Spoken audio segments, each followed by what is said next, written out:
Les hilariously negotiates over home decor, turning it into a Detroit-style showdown of insults and laughs, leaving everyone confused and scratching their heads. To get out of here. Experience the chaos as a sweaty man in a shark costume demands $800 at a pawn shop, leaving the bewildered staff grappling with his bizarre requests. And I got my TV out of firm. Okay. They didn't give me a receipt, and I need the receipt. We don't give out receipts. What you mean you don't give out receipts? Every time I do business with y'all always give me a receipt. When we give you your item, that's your receipt. That's proof that you paid to take it out. The thing is, I need this receipt to show what I spent my money on. We do not give you a receipt because we didn't sell it to you. That's been the policy of the store for over 30 years. This is not retail. It was already their item. I'm giving it back to them. Period. I need a receipt. My man needs to know that my money on it. You sitting there looking up. We don't give out receipts. Ashley. Baseball uniform. Baseball jerseys and other merchandise always hold a special place in a true sports enthusiast's life. Isn't that right, guys? Willie May was a legendary baseball player during the olden days. A gentleman appeared at the pawn shop claiming that he had a Willie Mays baseball uniform. This dude claimed that it was worn and used by Willie May. This spiked the interest of Corey and Chum Lee. Corey is more invested and interested in the uniform, while Chum Lee watches and inspects the item. What do we got? Hey, I got this 61 Willie Mays uniform. I got this jersey with the matching pants. Will they both get fooled or make brave decisions? Let's find out. Chumley takes over the scene by adding suspicion about the uniform's authenticity and inquires more about its details to the seller. Chum asserts that the uniform doesn't seem like it was worn by anyone, as there are no stains on it. Wise capturing of details, isn't it, folks? The seller tries his best from his end to make Chumley and Corey believe that the uniform is legit and it was used by Willie. Will the persuasion win or not? Keep watching to find out. They claim there isn't even a pinch of evidence to affirm that the uniform is authentic. The seller makes sure that his tricks on making them believe about the item works. Isn't it weird that people go up to any extent to prove that they're right? Corey decided to make a clever move and brought in an expert. Does that help the guys to make a correct decision? Let's hope so. The expert analyzes the uniform, even though there are certain debates on the authenticity of the uniform. Lastly, the expert states that the jersey is legit used by Willie May. Then, the price negotiations started. After a series of arguments and fixation, they both agree on the price of $31,000. They shake their hands and the deal is fixed. Here's where the interesting incidents begin.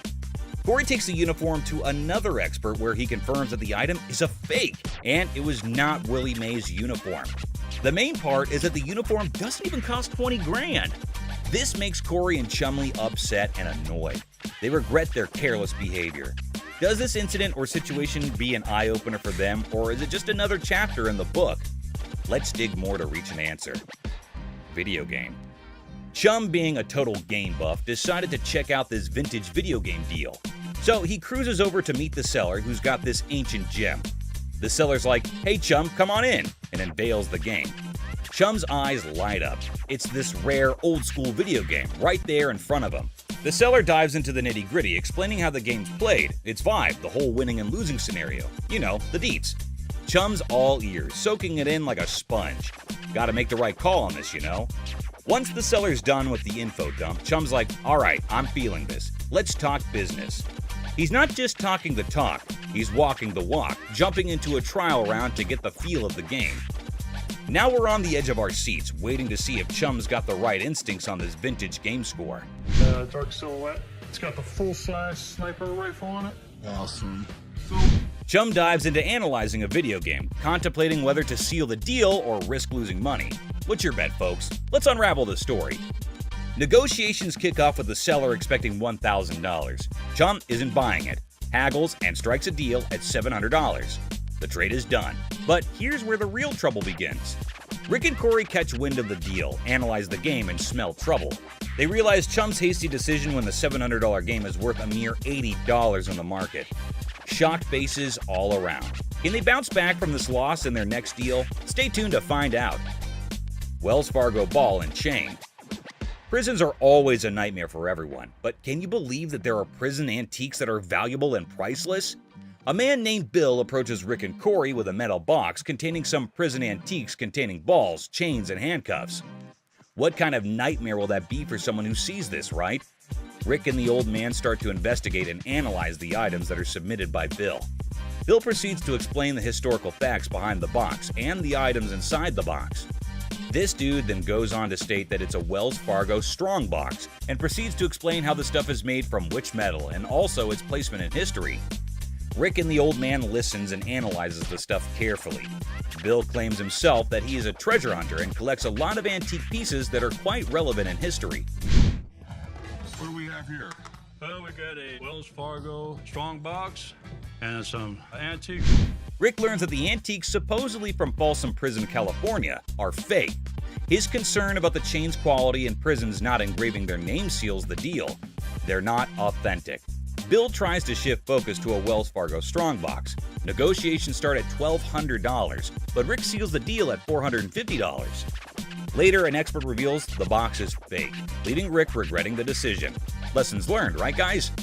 Chum gets a blast from the past with a set of comic books offered by Chelsea. 7 boxes filled with Doctor Strange and Deadpool catch his eye.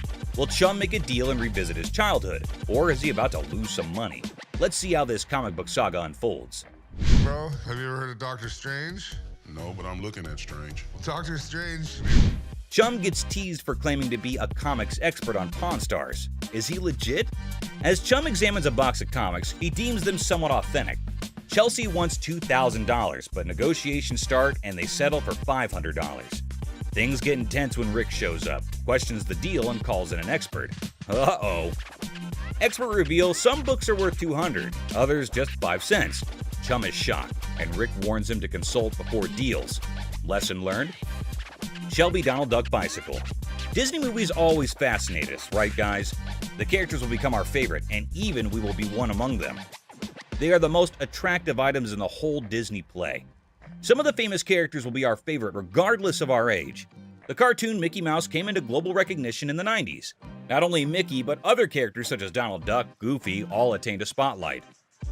A lot of merchandise was available in the market during that time. Dresses, cycles, lunchboxes, bottles, etc. Disney cycles and tricycles were in the prime manufacturing stage. It was a mega hit during that time. Everyone must have had at least dreamed of owning a bicycle or any merchandise related to Disney. Right, guys? One of the famous merchandise was Shelby Donald Duck bicycles. One fine morning, a gentleman approached Rick and Chum with an OG Shelby Donald Duck. The Disney enthusiast in Rick woke up. Rick was so excited that he couldn't even think straight. He was so pumped that he started talking out about the Disney and also about the bicycle. I guess Rick's inner child was happy when he saw the cycle. This is really cool. Donald Duck is quite the character. He came out in 1934 when he first made his appearance in Disney's animated short, Wise Little Hen. Rick and the man further discuss the details of the cycle and also about the maintenance works that have to be done on the cycle. Then the negotiations begin. Hold on, folks, the interesting scenes are just about to happen. Rick proceeds to make a deal with the man without even consulting any experts because he wanted that bicycle. Will he succeed in signing a good deal? Let's find out. As they started to negotiate, things start to get heated. Man claims that he wants $4,000 for the cycle. Even though Rick was fascinated by the cycle, he couldn't agree to the unreasonable price. They began to bargain and negotiate. At least they signed the deal for $2,250. Rick is really happy that he has Shelby cycles under his possession. Then for the maintenance works, he consults a mechanic and discusses what has to be done on the cycle and what not to. Then they also discuss the process for the maintenance work that costs around $500. They agree and the mechanic asks for a week for the completion of all the work. 1 week later, mechanic meets Rick and company along with the repaired cycle and also some very bad news. Let's find out what happened. The mechanic, after a series of analysis, concluded that the cycle is not an original Shelby model, but a fake one. This breaks Rick's heart and soul. Mechanic also briefs about how one can understand which one is fake or not. Corey comes in to console Rick. Rick is left devastated. So this another wild encounter is with our favorite goofball Chum Lee. The episode starts with Chum Lee going to meet Buck, the owner of an antique pirate ship. Buck's got this badass pirate boat, and it can hit speeds of up to 60 miles per hour on land. Now that's some crazy shit, my dudes. Chum Lee's eyes lit up like fireworks when he saw this epic pirate ship. You had a boat. It is a boat. Does it float? No. You can tell he's itching to make a deal, but he knows he can't go rogue without Rick's permission. Well, the first thing he did was to send Rick a picture of this crazy giant. While waiting for Rick's reply, Chumlee decides to go have a little fun on the ship. Woo! I'm on a boat! Sup, ladies? And it's quite evident that he's having a great time strutting around like Captain Chum, living his best pirate life. Now buckle up, because things just got real quick. The fun times? Yeah, they're over. Now we're diving into the spicy stuff, my peeps.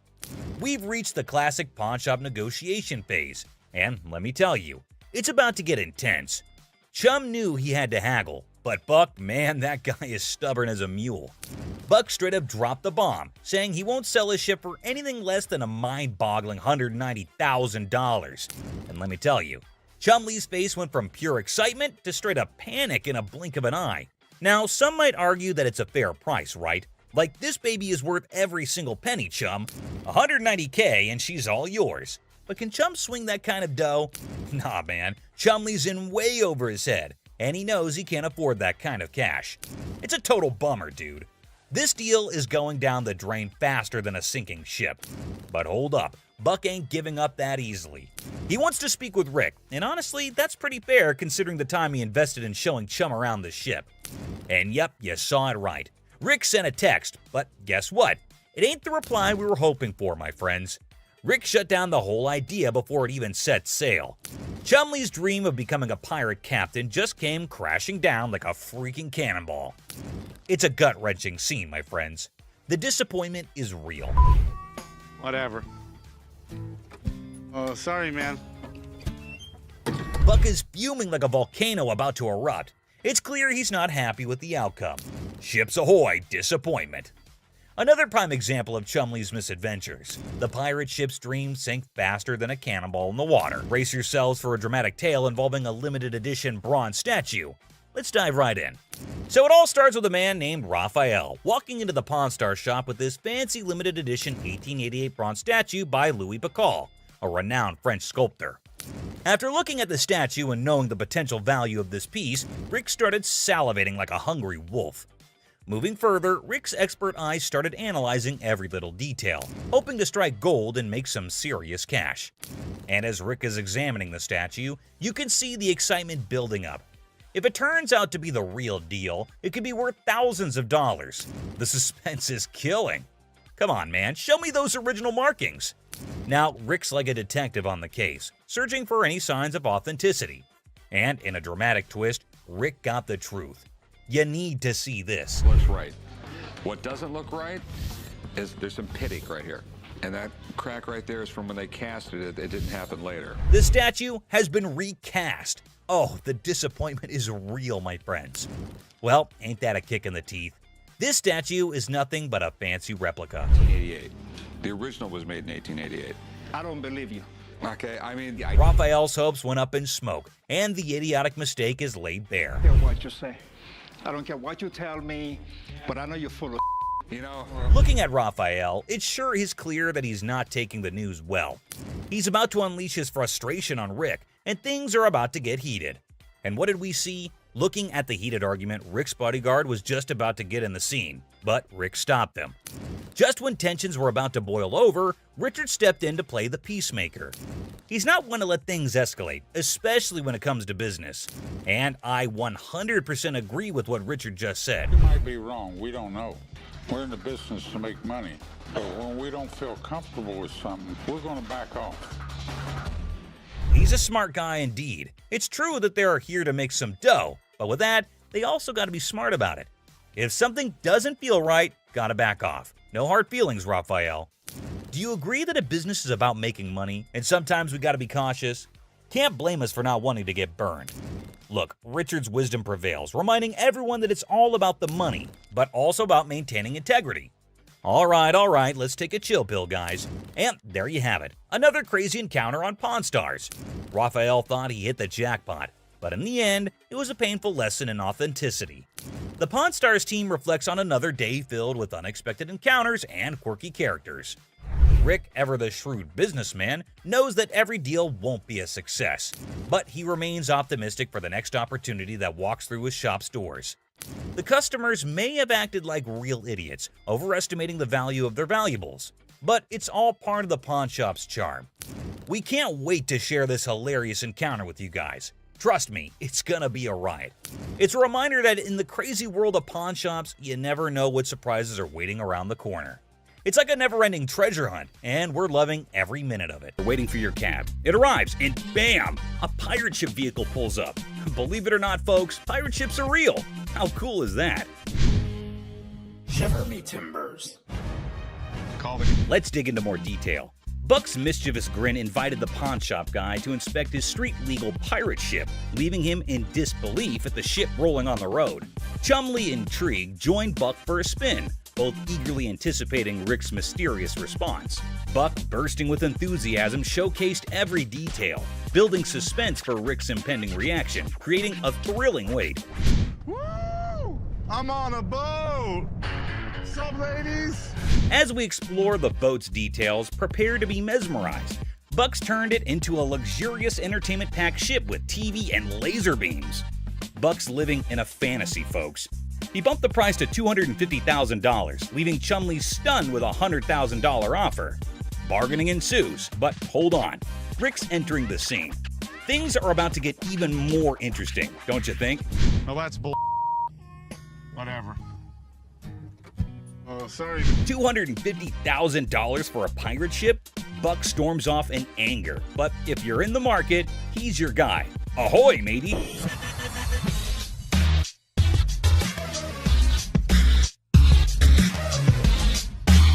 How much you want to spend?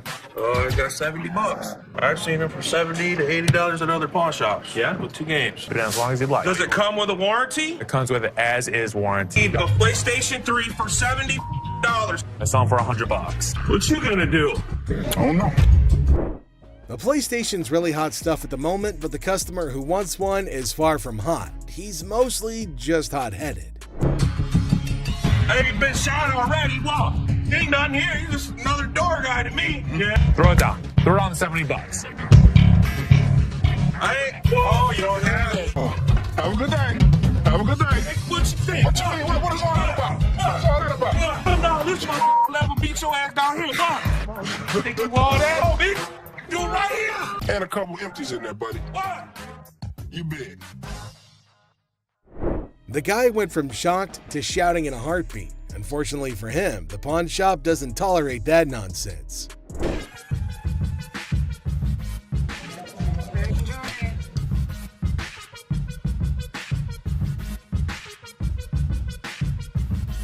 They're not real.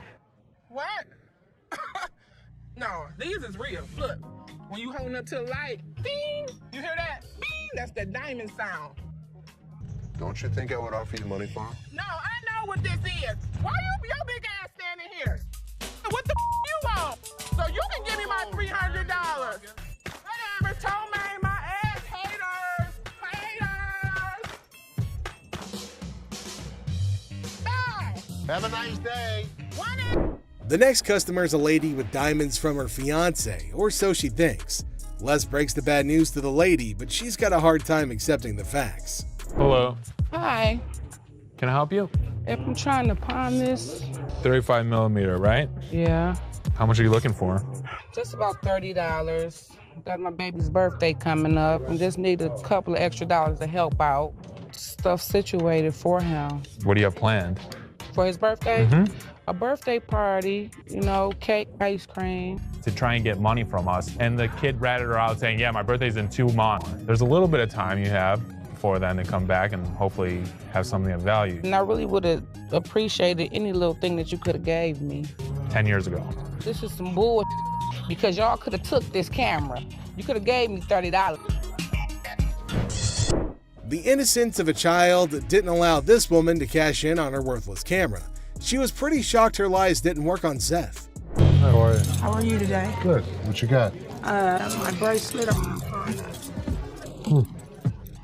My baby daddy gave it to me. It would be so mad. Curtain tiebacks. What are you telling me? You know this isn't real. What do you mean it's not real? Well, it's a real bracelet. You know what? It's a real. Listen. Okay, fine. You're probably Don't right. trip, okay? Don't trip. I'm about to call him right now. Sometimes people get presents, And sometimes when they get their presents, the people that give it to them tell them a lie. He said this bracelet costs $500. It would be more What are you talking about? He's lying to you. Baby, did you give me some fake gold? Did you give me some fake gold? Really? Did you give me fake gold? This ain't love, baby. You said you was gonna marry me one day. Okay. Have a very nice day. Thank you. Man, this. What the is you talking about? Have a nice day. I have a nice day when Okay, you then give me don't some have nice service. Right? You know what, y'all? I'm about to take it to a real jewelry store that knows something. That's what I'm gonna do. The amount of men who give their women fake jewelry in Detroit is absolutely crazy. This woman is shocked, betrayed, and angry when she learns the real value of her jewelry. Hey, I was wondering what you could get me on a loan for the PS3. We're on a mission now, real mission, to get my brother out of jail. All of a sudden, the cop just stopped us because one of our lights are off in the back of our brake. Bond is $300, I got $150, and now I'm here, ended up with his brother trying to sell his video game system on his games on the controller. See what we could do with that. 95, suppose I get to 100 for you. 100, mama. I can't. 100. I normally would have given $80 on this game unit. I went $15 over, and that wasn't even good enough. But too bad I couldn't help her out because I wanted to help her, but I hope she can find the money. Two customers come into the pawn shop on a noble mission of freedom. However, Ashley lets them down easily, but at least they take it better than most customers in this video. Pawn shop because we, is in need of money. And we're trying to pawn this VCR and this TV. Okay, would you put it on there like that? You wouldn't. Where's the income? If you want to go to so what? I was ready for them to have a full-out brawl out there. Get your ass on somewhere. No, get your ass on, cocky ass. I tell all ladies and everything. Can I help you guys? Why are you guys fighting? I kicked what he said. It was offensive. Yeah, pretty good TV. Sell it. Actually, yeah, we gonna pawn this. No, the TV didn't get dropped. It works. $20. All right, 20 will work. Hey, you can each get 10. Oh, you agree now? All right, just give it to this gentleman. We're gonna do this for 20. Just go online, get your ticket, and get your cash. This is a general conversation. Okay, well, we still in a relationship, though. Tiffany, seriously, maybe you should go in the parking lot and just wait for him. You're right. I am gonna wait in the parking lot. Franklin's really pretty. I like that. A chaotic couple barely makes it to the pawn shop before smashing one of their items in an argument. The couple is more sad than shocked that they've rendered their items worthless. Hi, how are you? I'm good. How about yourself? Doing all right. I've got a ring I want you to take a look at for me.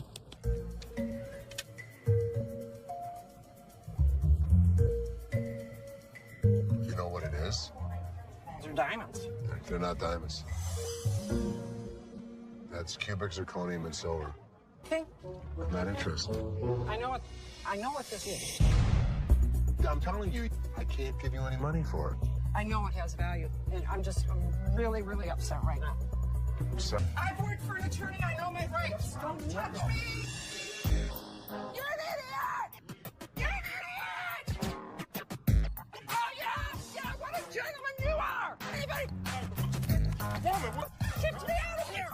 Get away. Get away. 4 times she hit me. Randy, 4 times? Why would I not give her money if it was worth it? She hit me 4 times. I thought you were smiling when she was doing that. This woman can't believe her diamonds are actually not diamonds. If you like seeing angry senior citizens, then this grandma's got you covered like a quilt. So, I'm here to sell my yays and stuff. Okay. Cartier. I paid $5,300. For these? Yeah, I overpaid. They're fashion designer glasses. Really cool gold diamonds. For those particular frames, there's a huge demand, but not for that price. How much you want for these? The lowest I'll take probably like 40 for it. All right, give me 35. You give me 35? 1,000. What you mean? You making too much money now. I sell this stuff cheap, man. Look, I ain't pay 1,000 for these. I know feel you me? didn't. I can feel you. But you don't feel me, you know what I mean? I can feel you. You see how he talking? Talking like a kid and You don't know who the I am. Man, You don't know where the I was raised. Like and I you're just said, talking. Well, flat out, man. I ain't leaving, dog. Come on, baby. Young buck. What's up, baby? Man, we out. You on that petty shit, dog. That petty ass money you offering. That's why ain't nobody with y'all. You feel me? I feel you.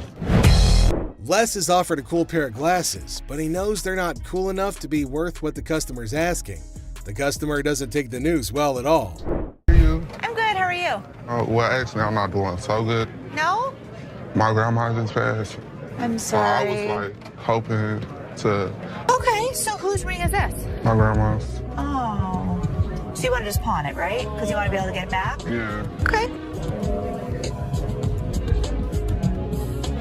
Do you have anything else? It's not real. What you mean it's not real? It's not real gold. A guy comes in feeling sad and asks Ashley to pawn his grandma's ring, explaining that she passed away and it's all he has. When Ashley checks the ring, she gently says it's not real. Concerned, she asks if he's got anything else, wanting to help him in a simple way. You saying basically I sat up there and wasted my time talking to you? You don't waste your time. If you have a TV, you can pawn your TV. What the I look like pawning my TV? Do you have a TV? I need to speak with somebody else because you irritate me flat out. It's acting really erratic and it's making me really nervous. Lower your voice. Don't Lower your tell voice. me Lower what to your do. voice. Don't Lower put your voice. finger in Lower my your face. voice. Lower Don't your put voice. your finger. Ashley breaks the news that the ring isn't real. The person gets upset, saying it's not fake. Ashley suggests pawning a TV instead, but he questions why he should. Despite Ashley's efforts, the man gets angrier, repeatedly telling her to lower her voice. Ashley asks him not to point fingers at her face, but he ignores her. I'm trying to help you solve Like your this, issue. lower your voice. The next thing I know, this guy snapped. Lower Don't your tell voice. me Lower what your to do. voice. Don't Lower put your your voice. finger. You got me up. No, let's go. Let me go. Let me go. On the ground. On the ground. On the ground, mother. The security guard intervenes, slamming the upset person to the ground and then dragging him out of the pawn shop. The situation escalates and the guard takes decisive action to maintain order. Next up, we've got this episode where a heavily muscled individual made his way over to meet Les to complain about equipment he got from the store that got busted. Somebody bought this. This piece of junk I bought in here just a couple days ago don't work now. It's broken. What is it? Little ab lounger I bought here, man. Workout. In the midst of the pawn shop's hustle, a burly customer approaches Les with a complaint. He's upset about a busted piece of exercise equipment, an AV lounger purchased just days ago.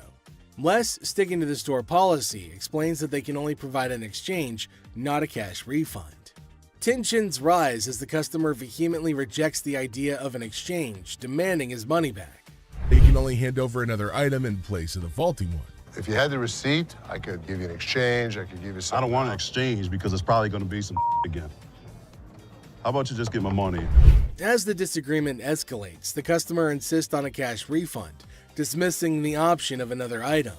Les faces a dilemma, stuck between policy and customer satisfaction. The clash intensifies as the customer becomes forceful in his demand for a monetary refund, setting the stage for a heated confrontation. Les could match him word for word without fear. Better be some money. Or what? Or what? There's going to be a problem. How about What that? kind of...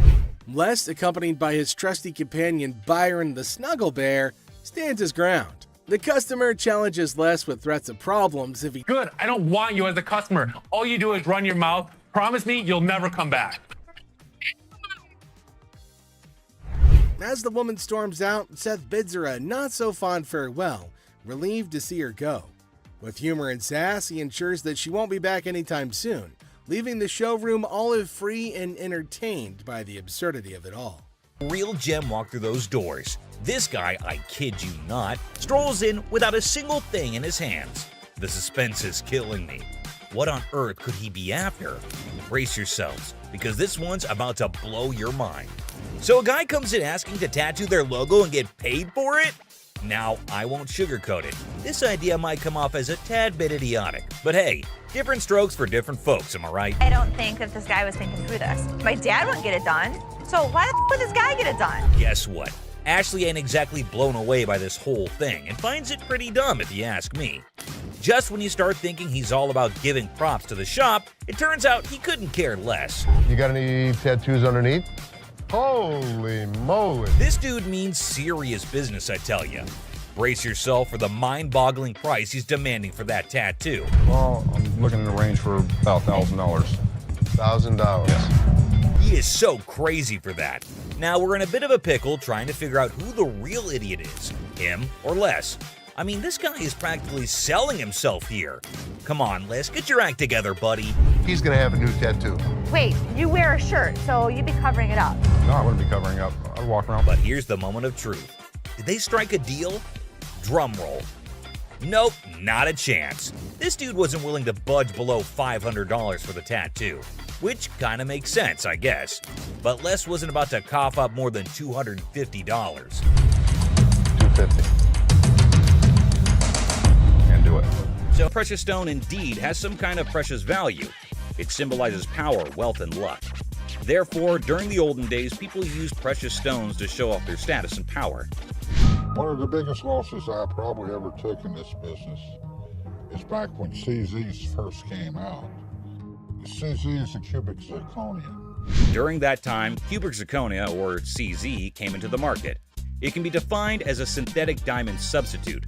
The main feature of CZ is its appearance. It was very much similar to the original diamond. Because of this property, it gained worldwide recognition. The old man recalls that the deal connected to CZ was the biggest loss. Hang tight, folks. Let's see what has happened. The CZ had the exact properties of diamond. It also made fools of the experts, as they were not able to identify or to distinguish between the fake and the real one. Not only the old man, many others in the field were fooled by the CZ. Old man shares that. He almost lost $25,000 in the deal with CZ. Up next, we have this guy strolls into the shop with that he guarantees is a certified Sioux Indian vest, hoping to trade out for sure, asking an incredible $1,800 for it. Okay. I believe it was made in about 1890. What did you want to do with this? You want to pawn it? You want to sell it? Donate it to me? I was looking to sell it. Presently, you know Rick, the exchange ace. He figured out how to bring the value down to $1,300 without giving the vest a careful check. It appeared to be a success for the Pawn Stars, right? In any case, hang on. Rick, acknowledging he could require a subsequent assessment, chooses to bring in the master to investigate the vest prior to taking care of business. What's more, here's where everything goes downhill. The master drops the bomb. The vest is in all likelihood a phony. It doesn't have a place with the ideal opportunity time frame. The Pawn Stars misconstrued, and the arrangement is ending up being a catastrophe. The Pawn Stars, known for their mastery, lost a fortune on this one. The vest that should get benefits ended up being worth a lot, not as much as what they paid for. It simply goes to show even the stars can commit expensive errors in the pawn business. The dangers are genuine, and few out of every odd thing is a fortune ready to be found. Now let's see another instance where Rick makes a mistake. A legit fiction or storybook deserves a touch of the author, isn't it, guys? A signed version of any book will be in higher demand than the normal books. Let's see what happened to Rick when he had to face this similar occasion. This time, a gentleman walks into the pawn shop with a book that is signed by the shoeless Joe Jackson. This ignites the passion in Rick's creative mind. Rick is pretty impressed, as it's really rare. We all know that if Rick keeps an eye on something, he will buy that no matter what. Little did he know what he was about to buy. Let's find out. High-stake negotiations were taking place. Rick straightaway shoots down the price of $13,000 and they make a deal. This is when the real story begins. Rick takes the book to an expert and even she is shocked by what Rick has brought to her. But guess what? Here's the twist. When she compares the sign to an original sign, all the authenticators agree. She realizes that it's actually a fake and Rick may have lost 13 grand. But she gives him hope, saying that since it's this rare and if he gets a consensus, he may make money out of it. Guess what? Even the other people he sent it to declare that it was a fake and he lost his money. Guess we have to be double sure that a piece isn't fake before purchasing it, right guys? Fingers crossed that Pawn Stars improves their expertise and trades more strategically in the future. Comment down if you know any other instances where losses like this were incurred. And before you leave, make sure to smack that like, subscribe, and turn on my post notifications. Until next time, peace out. Stolen microphone. The seller, baffled, asked when they were taken off the rack. It's a funny scene of concert chaos, rock star souvenirs, and the friend is the accidental hero of the day. How you doing? Microphones were flung into the concert crowd, a spontaneous catch. The seller, eyebrows raised, gets an unexpected call from American Jewelry about missing microphones. It's a classic mix-up where concert souvenirs turn into an unintentional pawn shop investigation, leaving everyone wondering how the microphones took an unexpected detour. Really? Hold on. I'm from American Jewelry. a mad girlfriend. Welcome to the whirlwind of pawn shop hilarity. Our unsuspecting star walks in, aiming for a ring appraisal. The drama unfolds. They assert their right to park, no matter the odds. Suddenly, I'm patiently telling you, dude. Park your spot. From generation to generation to generation, now it's mine, and I'm trying to put you in the game with this crystal antique rosary. So, how much can I get? Well, you can't get anything. It's not diamonds, it's not gold, it's just crystals. Well, I ain't no expert, but definitely, that necklace was nowhere near being called antique. Mr. Too Much Full of Himself was clearly up to no good. How much would you pawn this for? I won't take that in pawn because we only take precious metal. It should be precious to you. Why should it be precious to me? Because it's antique. Didn't you hear that part? No, I can't take it. I'm sorry. But I think you need to work something out with me, man. This dude just thinks that saying antique will make his necklace any more valuable. What a joke. How about we let the jewel expert take care of this one? No deal. Deal. How much you gonna give me for it? I'm gonna talk about it on the way out the door. Hey, hold on, man. Hold on, brother. Hold on, man. Hold on. I can leave on my own. Hey, what are y'all looking at? What you looking at? Laptop room. Meeting with staff to unmask the mystery thief. And for a reminder of how tough things can be for everyone. Tiffany watch. A man's got an antique Tiffany watch and a burning desire to sell it to the pawn queen, Ashley. But hold on to your goats. There's a twist coming. I've already done a little bit of research on this thing. This watch is 160 years old plus, at least. And you've had offers of $3,200 and you want more. I do. It's gorgeous. There's old mine-cut diamonds on this. This could be worth thousands of dollars. I need my dad's help. Our jewelry-selling farmer decides to bring a goat as his lucky charm while dealing with the boss lady.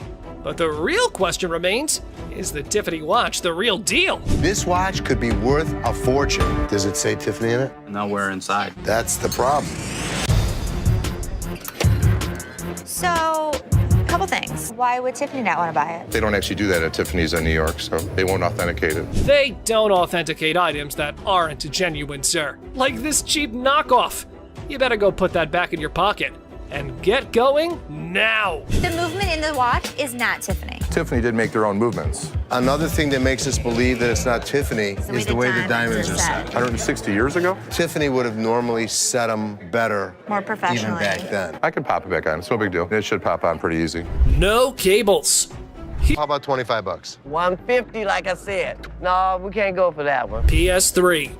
This dude looks like a goon from GTA. He came to the pawn shop to reclaim his PS3.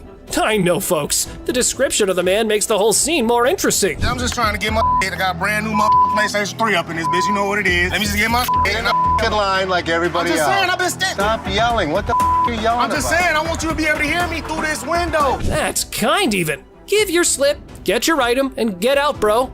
But wait, there is a twist we all been waiting for from our protagonist. This ain't mine. This the wrong one right here. This I don't know who it is. It ain't mine. Got me check this. Look. Mine's brand new out the box. What is this?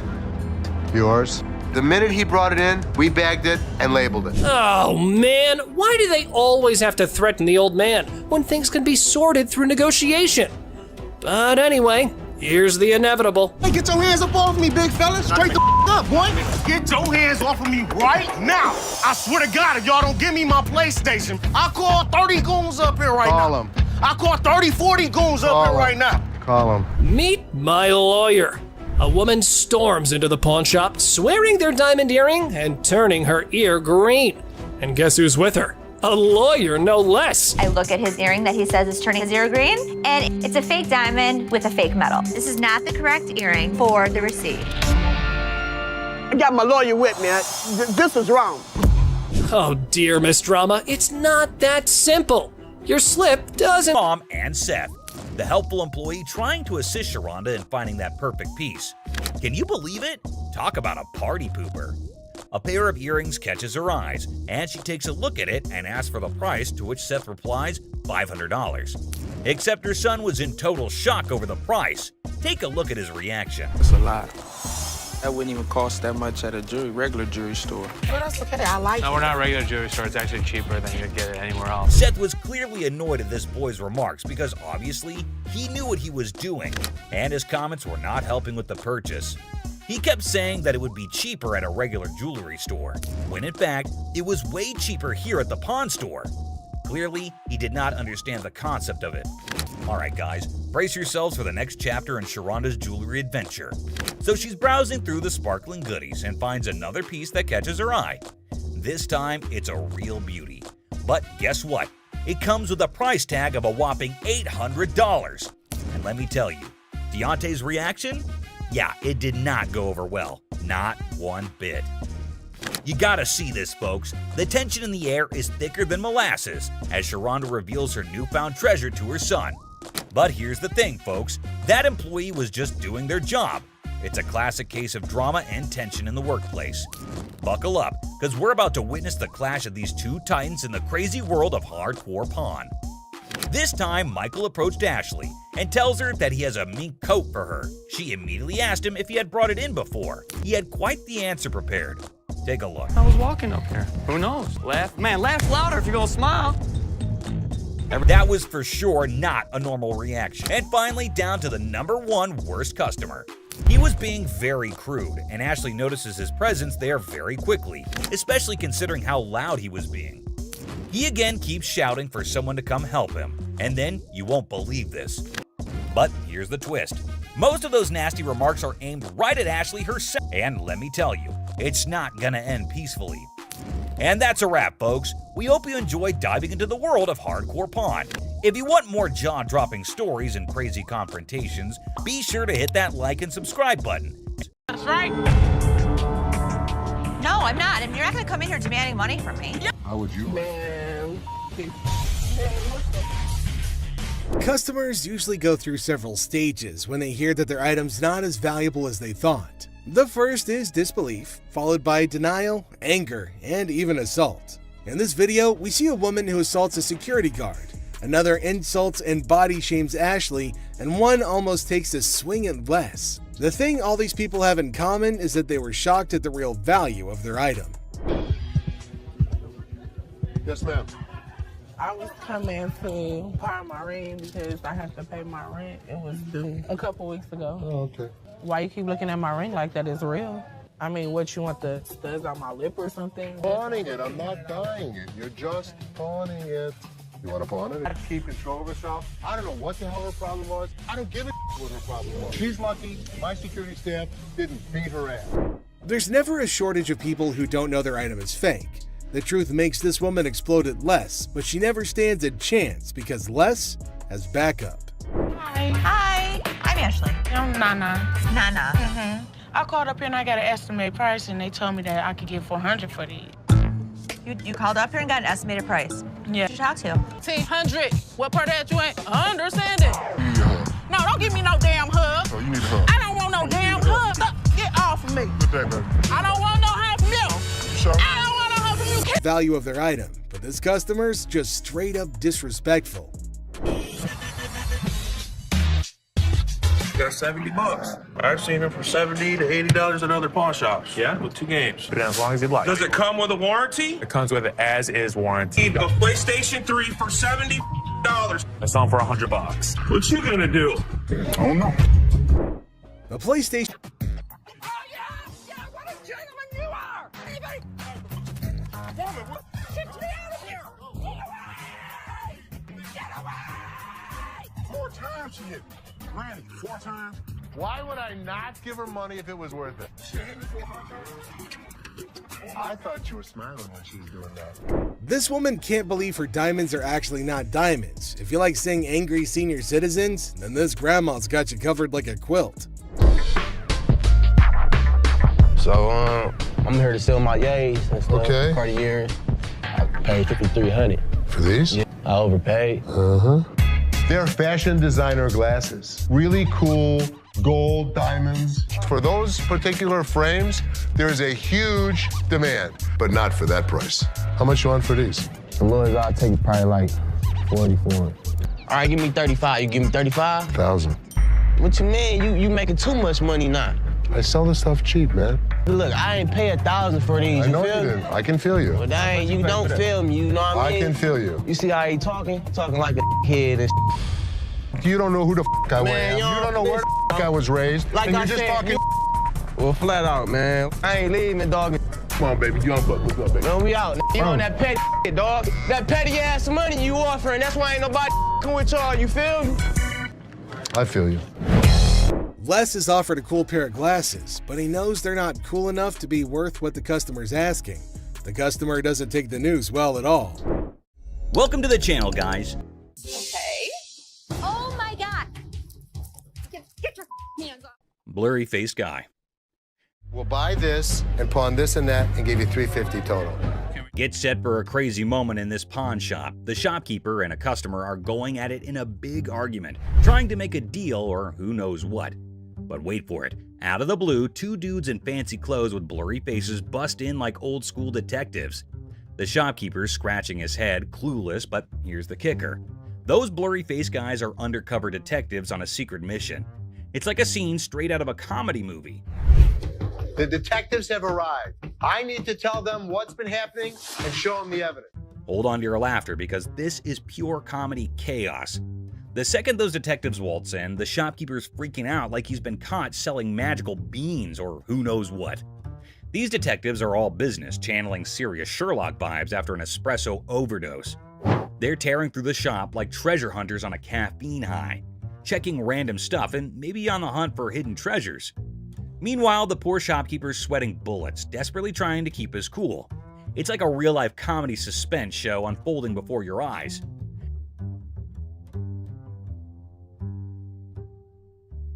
Get ready for the wild ride of the century. These detectives, giving their best modern-day Sherlock and Watson vibes, decide to ramp up the drama with technology. It resembles they're on an investigator show marathon watch as they jump into the security camera film. As they replay quick forward and focus on each problematic little hiding spot in the shop, envision some strong, thrilling music as eager and anxious as ever. Do you think he was working with someone else? If he was, it could be anyone. Well, buckle up for the big reveal. The digital detectives uncover the mastermind. And guess who? It's our buddy Joe. Yep, good old Joe is the culprit behind all the missing stuff. These detectives don't waste a second. They slap handcuffs on Joe quicker than you can say guilty as charged. And just like that, the pawn shop transforms from a place of heated arguments to a full-blown crime scene. The shopkeeper, still in shock, watches as Joe gets escorted away by the police, handcuffs and all. The whole situation is so bonkers it can make anyone burst into laughter. It's like a comedy show with mix-ups, detectives with blurry faces, and a surprise twist. You'd be left thinking, did that seriously just happen? It's pure comedy gold, my friend. Comedy gold. A massive fraud. This one will truly astound you, so hold on to your chairs. The largest swindle to ever occur on the show, so far as people are aware, left everyone perplexed and alarmed. Basically, the boys said that someone from the shop had conned them. She pawned 2 of our laptops, and she told us she was gonna give us the money and the laptop. To make a long story short, a woman pawned 2 of their laptops and then informed them that she knew someone who worked at the pawn shop and would give them the money and the laptops. You pawned something? Yes, she has the ticket to When did you pawn it? Today. The males are left with nothing because she has their laptops, the money, and even the ticket to their belongings. You at the back door, so you'd end up with the laptops and the money? Yes. It astonished Ashley and Seth as much as it shocked Les. This girl told you one of my guys would meet you at the back door, so you'd end up with the laptop? Les or anybody else was unable to stop it now. Les then thought of a strategy, though. If you can find out which one of my employees, you give me the guy's name, I'll give you the computers. At that point, the youngster had a glimmer of optimism and left, believing that perhaps they could apprehend the employee. Well, let me tell you something. We've been scammed before, and I will not be scammed again. Les then requested that Ashley look up the buyer of each laptop they had that day on their background. Les realized something had clicked when she spent the entire day going through them and finding nothing. You're able to witness it. You'll get the money and the laptops. You go, hell yes, let's do it. Thus, these children were not the victims themselves. Instead, they had been attempting to con them all along. Well, here's the way it works. Nobody gets out of pawn without paying for it, and nothing goes out the back door. This time, they weren't duped either, although the kids did cause Ashley and the others a lot of worry during the day. The bag. Imagine this super funny video with a lady who's basically playing the I'm lost in a bag shop game at a crowded mall. So there's this awesome comedian pretending to be her, right? She strolls in like she just landed from Mars, completely clueless. Yeah, okay, I went to get my purse back to make my payment. Then, out of the blue, she locks eyes with a black bag, and boom! She's convinced it's her long-lost twin, with a mix of determination and total confusion. That's my purse right there. That one right there, the black one. So I want to know why it's out there. She marches over to the lady in charge, ready to solve the mystery of the twin bags. It's like a comedy treasure hunt in a bag store, and you're in for a hilarious ride. Get ready to laugh your socks off. Here's the money. I want the purse. That bag was never in pawn. Now get this, the shopkeeper, a comedic genius with timing that's spot on, coolly spills the beans. She says, "Hey, this bag's not yours." But oh no, our lady on a mission won't back down. That's not your purse. How do you know it's not my purse? Because that purse has been out there. Let me see it. With this epic confidence, she declares, "No way, this bag and I go way back." They're like childhood buddies. And here's the best part. You want to buy it? I just want to look at it and make sure it's not mine. She throws down the ultimate challenge. Bet you this bag, if it's not mine, I'll hand it over. But trust me, it's practically family. It's like a comedy duel in a bag shop, and you won't believe how hilarious it gets. Oh my God. Get your hands on me. Meet Cam, the scene stealer of the century. Picture this, chaos in the bag shop, and here comes Cam, our superhero security guard. He's like, "Hold my coffee," and smoothly escorts the determined bag enthusiast off the counter. Have a nice day. Let's go. Walk yourself out, yo. You. Walk yourself. But wait, she's clinging to her bag like it's a ticket to a comedy show. The laughs hit the roof as Cam keeps his poker face while chaos reigns. This video's a comedy roller coaster.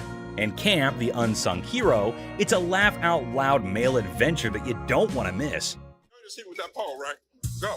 Bitch! Go where you got to go. I'm gonna kick your ass. You wait. Sign of free cash.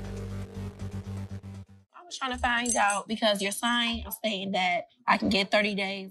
In the pawn shop sitcom, the worker dazzles the customer with the prospect of a 30-day cash fiesta. The seller, with a classic "How can I help you" line, unwittingly opens the door to financial freedom hilarity. It's a tale of interest-free loans, dollar storage fees, and a comedy of errors that promises 30 days of pawn shop shenanigans. But that's not what the y'all sign is saying. Misreading it. No, you're misreading it. The customer attempts a 30-day free cash caper, armed with a misinterpreted sign. The seller, caught in the crossfire, insists it's an interest-free loan bonanza, not a free cash party. Cue the comedic chaos as the customer points fingers, and the pawn shop sign becomes the unintentional star of a sitcom episode gone haywire. I need my cash. It says it right here. Free cash. The customer demands free cash like a rock star on tour.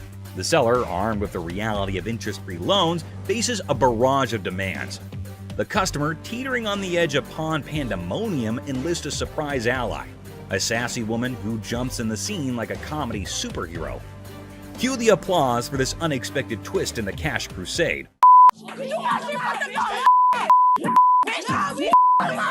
In the side-splitting aftermath, the pawn shop saga spills into the parking lot, where the customer and seller engage in a hilariously awkward brawl.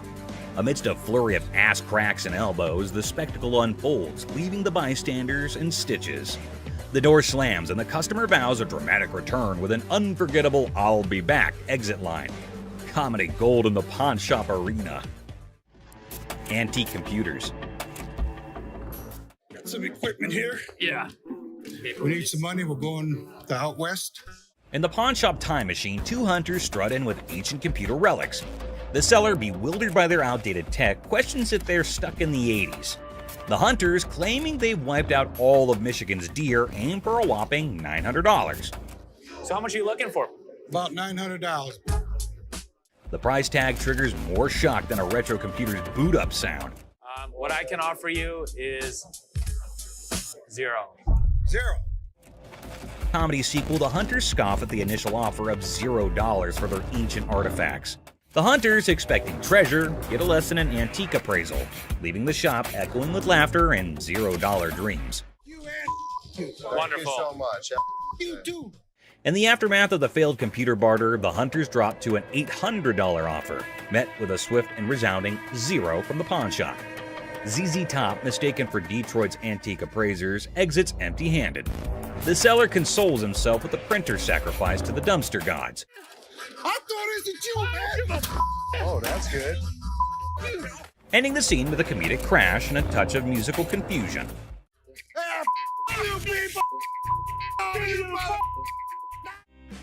Plump man. In Hardcore Pawn, Les Gold faces off with a cheerful, plump customer aiming to sell a watch for his wife's anniversary. Les, ever witty, discovers it's their anniversary too. The old man deadpans 25 years, prompting Les to hilariously inquire, "How many happy years, man?" Laughter ensues in this pawn shop comedy. Too bad the shopkeeper shuts it down quicker than a bad punchline, not willing to spend a dime on what he thinks is a phony watch. Talk about a comedy of errors in the pawn shop. It's fake. I'm not interested in it. Let me see what you got in watches and take. Now brace yourself for the ultimate comedy meltdown. Our plum seller cranks up the chaos meter, throwing wild threats about the shopkeeper's wife and claiming he's seen her somewhere. You're married, right? I am. This triggers the shopkeeper, turning the whole scene into a chaotic carnival. There's two things you don't talk about. What's that? My wife and my family. In the blink of an eye, security guards swoop in, snatch our hefty hero, and give him the grand exit, escorting him out like the star of an unexpected sitcom. Guess what? Our main guy, kicked out of the shop like a party crasher, hits the street with a style only he can pull off. It's like a comedy buffet that'll have you grinning like you just discovered the ultimate joke. Get ready for hilarious adventure. Need help? Video, there's this super hyper dude who charges into a shop, making a fuss like it's the biggest emergency. And get this, he decides a random table is his new chill zone. No rules, no worries, just pure wackiness. Get ready to laugh your socks off. Get a load of this to hit the road. But guess what? He's on a whole different planet. Watches.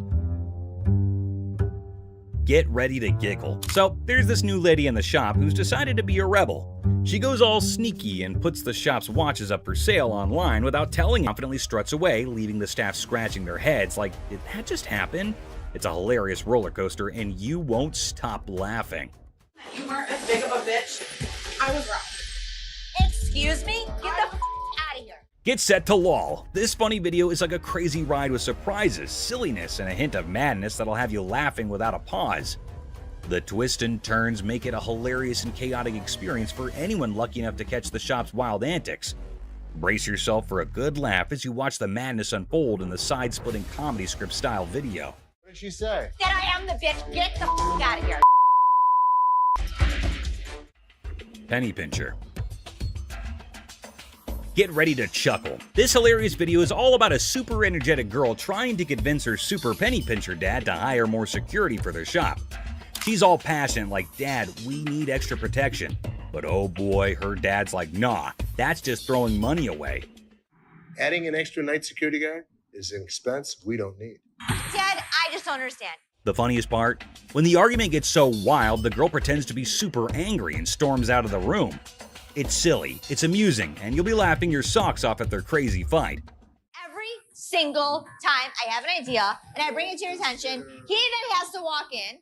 Hold on to your funny bone. This comedy video is pure chaos when the staff walks out, and surprise, the roof is missing. Peel the roof off? Yeah, they peeled the roof. Yep, someone peeled it away like a giant banana. Imagine the team head scratching in disbelief. Their shop literally got unroofed. The alarm company called. They thought it was a false alarm. Is anything missing? I have no idea. Now, here comes the kicker. They start worrying it might be a sneaky robbery. Cue the panic as they sprint to check the CCTV, hoping to catch the audacious roof peeler in action. Get ready for a laughter-packed roller coaster as they dive into this hilarious investigation. Get ready to laugh in this super funny video. They got two guys. So they get through the internet room, jump in. The staff at a quirky shop freaks out when they find out someone peeled off the roof for a supposed robbery. Total chaos, right? So they go all detective and check the CCTV footage. But wait for it. Turns out, not one, not two, but three guys break in. And here's the kicker. Looks like they grabbed the coat right there and then out. So these guys could have been part of a three-man team. One of them ends up hiding inside the fridge. It's like a comedy show gone wild, leaving the staff scratching their heads and everyone else in stitches. You won't believe the crazy twist in this comical caper. We got broken into last night. Took it for a coat and ran out. I told you that security should have been here at night. Stolen microphone. The seller, baffled, asks when they were taken off the rack. It's a funny scene of concert chaos turned into a pawn shop jackpot, where microphones become rock star souvenirs, and the friend is the accidental hero of the day. Microphones I picked up from a concert last night. The person insists the microphones were flung into the concert crowd, a spontaneous catch. The seller, eyebrows raised, gets an unexpected call from American Jewelry about missing microphones. It's a classic mix-up where concert souvenirs turn into an unintentional pawn shop investigation, leaving everyone wondering how the microphones took an unexpected detour. I'm from American Jewelry. I have a gentleman down here. A mad girlfriend. Welcome to the whirlwind of pawn shop hilarity. Our unsuspecting star walks in aiming for a ring appraisal and potential pawn deal. Little did they know they were about to join the ranks of pawn shop legends in a tale of marital madness. I wanted to get it appraised, see how much it might be worth. Okay. Hold on to your hat. Drama unfolds as accusations of ring-napping soar, plunging the spouse into an emotional roller coaster over the disappearance of their precious bling. The tension is so palpable, you could carve it with a jeweler's precision. Okay, when I give you an appraisal, that's not how much I'm gonna give you in pawn. Okay. But hold on, our hero clarifies, I'm here for an appraisal, not to pawn. Q gasps in the realization that pawn shop language got lost in translation. The spouse is in disbelief, and we can almost hear dramatic music building up in the background. You wanted an appraisal on this ring. Plot twist, the ring allegedly transformed into bike parts? Is this a pawn shop or a two-wheeled saga? Accusations fly faster than a speeding bike, plunging us into a marital showdown. Why'd you take my ring? Echoes through the pawn shop halls. Why'd you take my ring? Well, I wanted to see how much it was worth. Our hero is left flabbergasted, caught in the crossfire of accusations and domestic mayhem. I just wanted to know its worth, they exclaim, trying to defuse the explosive situation. But alas, emotions rage on. Yesterday you said you needed bike parts and didn't have the damn money. And all of a sudden you got my damn ring.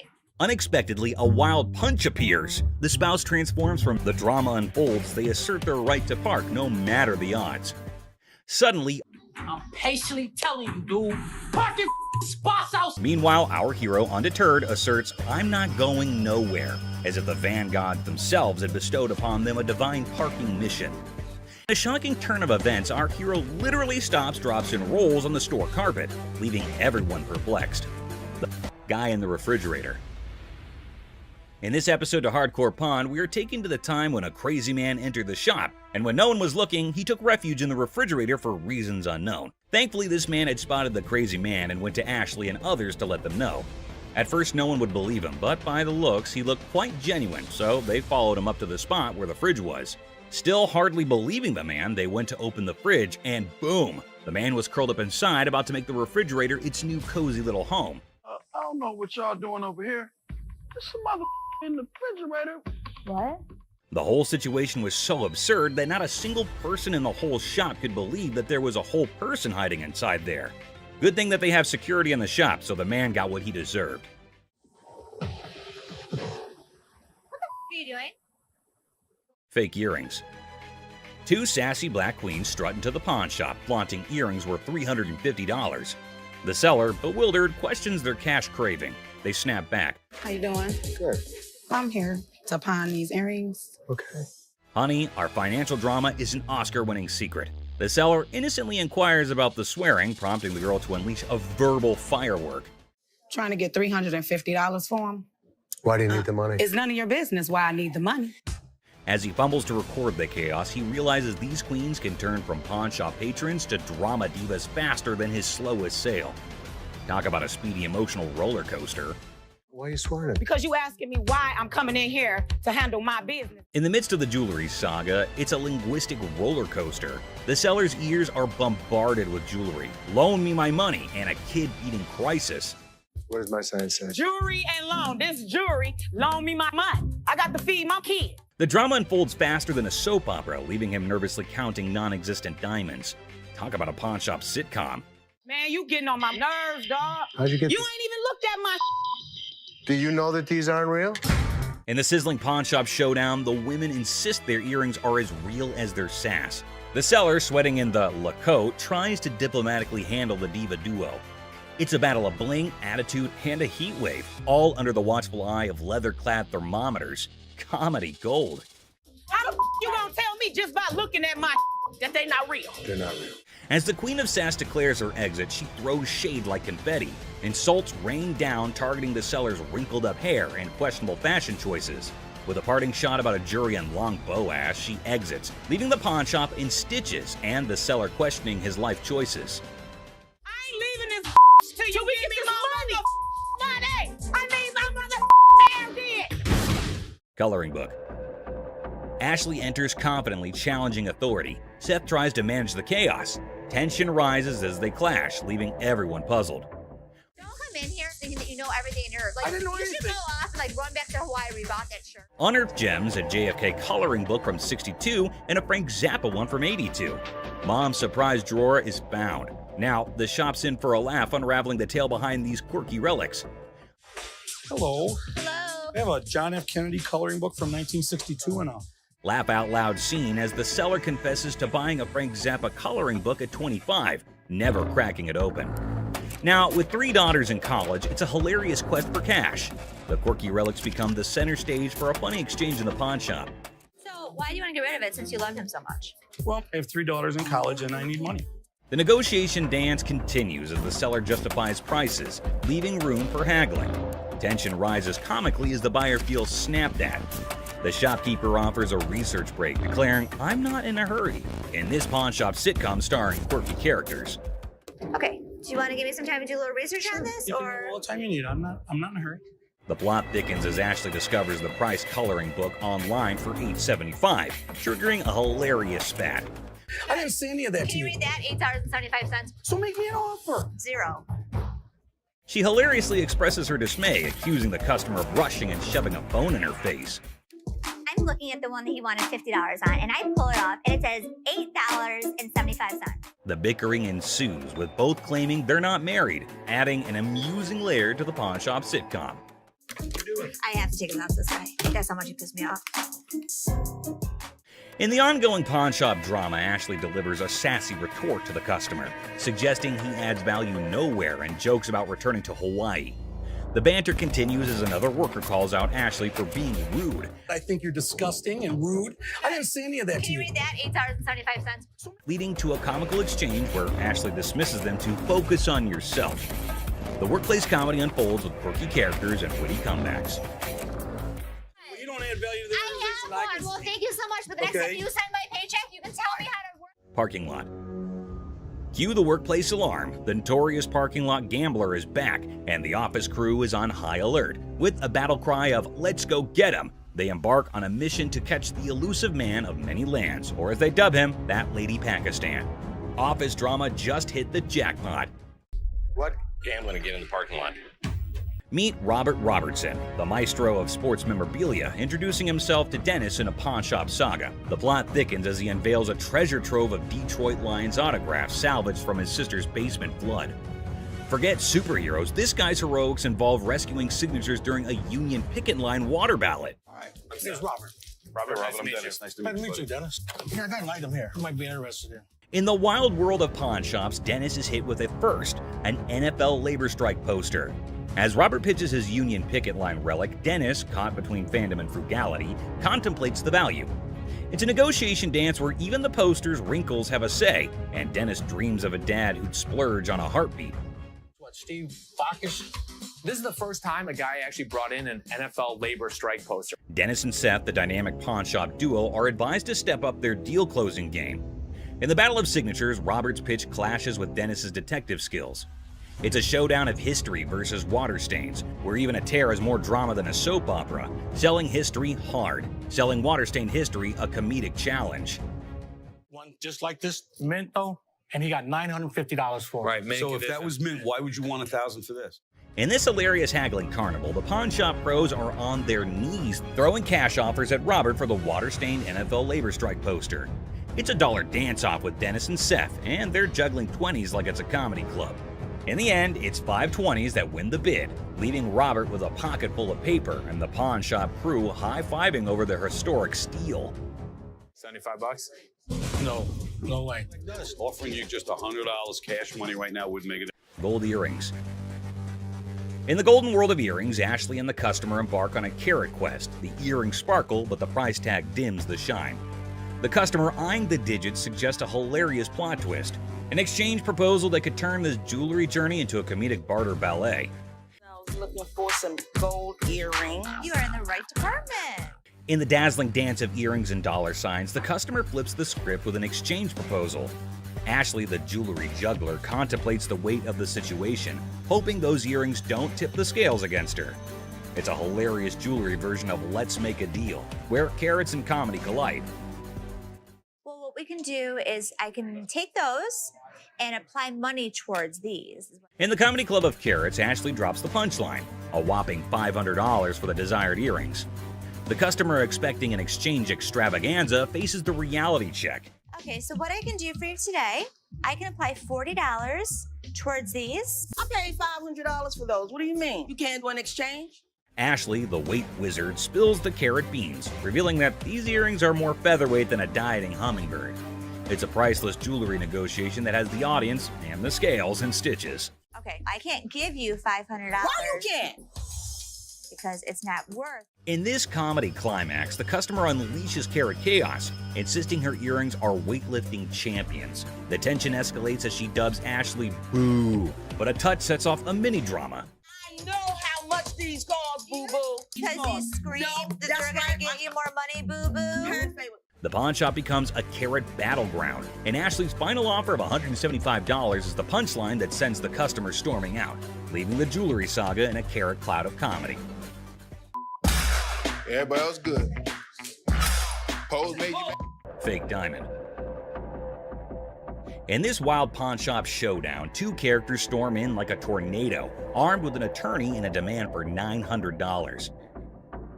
The seller, caught off guard, awkwardly requests a card while the attorney seems more like a background dancer in a chaotic legal dance. It's a scene where negotiations are more like a comedy sketch, leaving everyone wondering if they stumbled into a legal circus. I got my lawyer with me. This is wrong. Show me your card. I don't have a card with me. My attorney.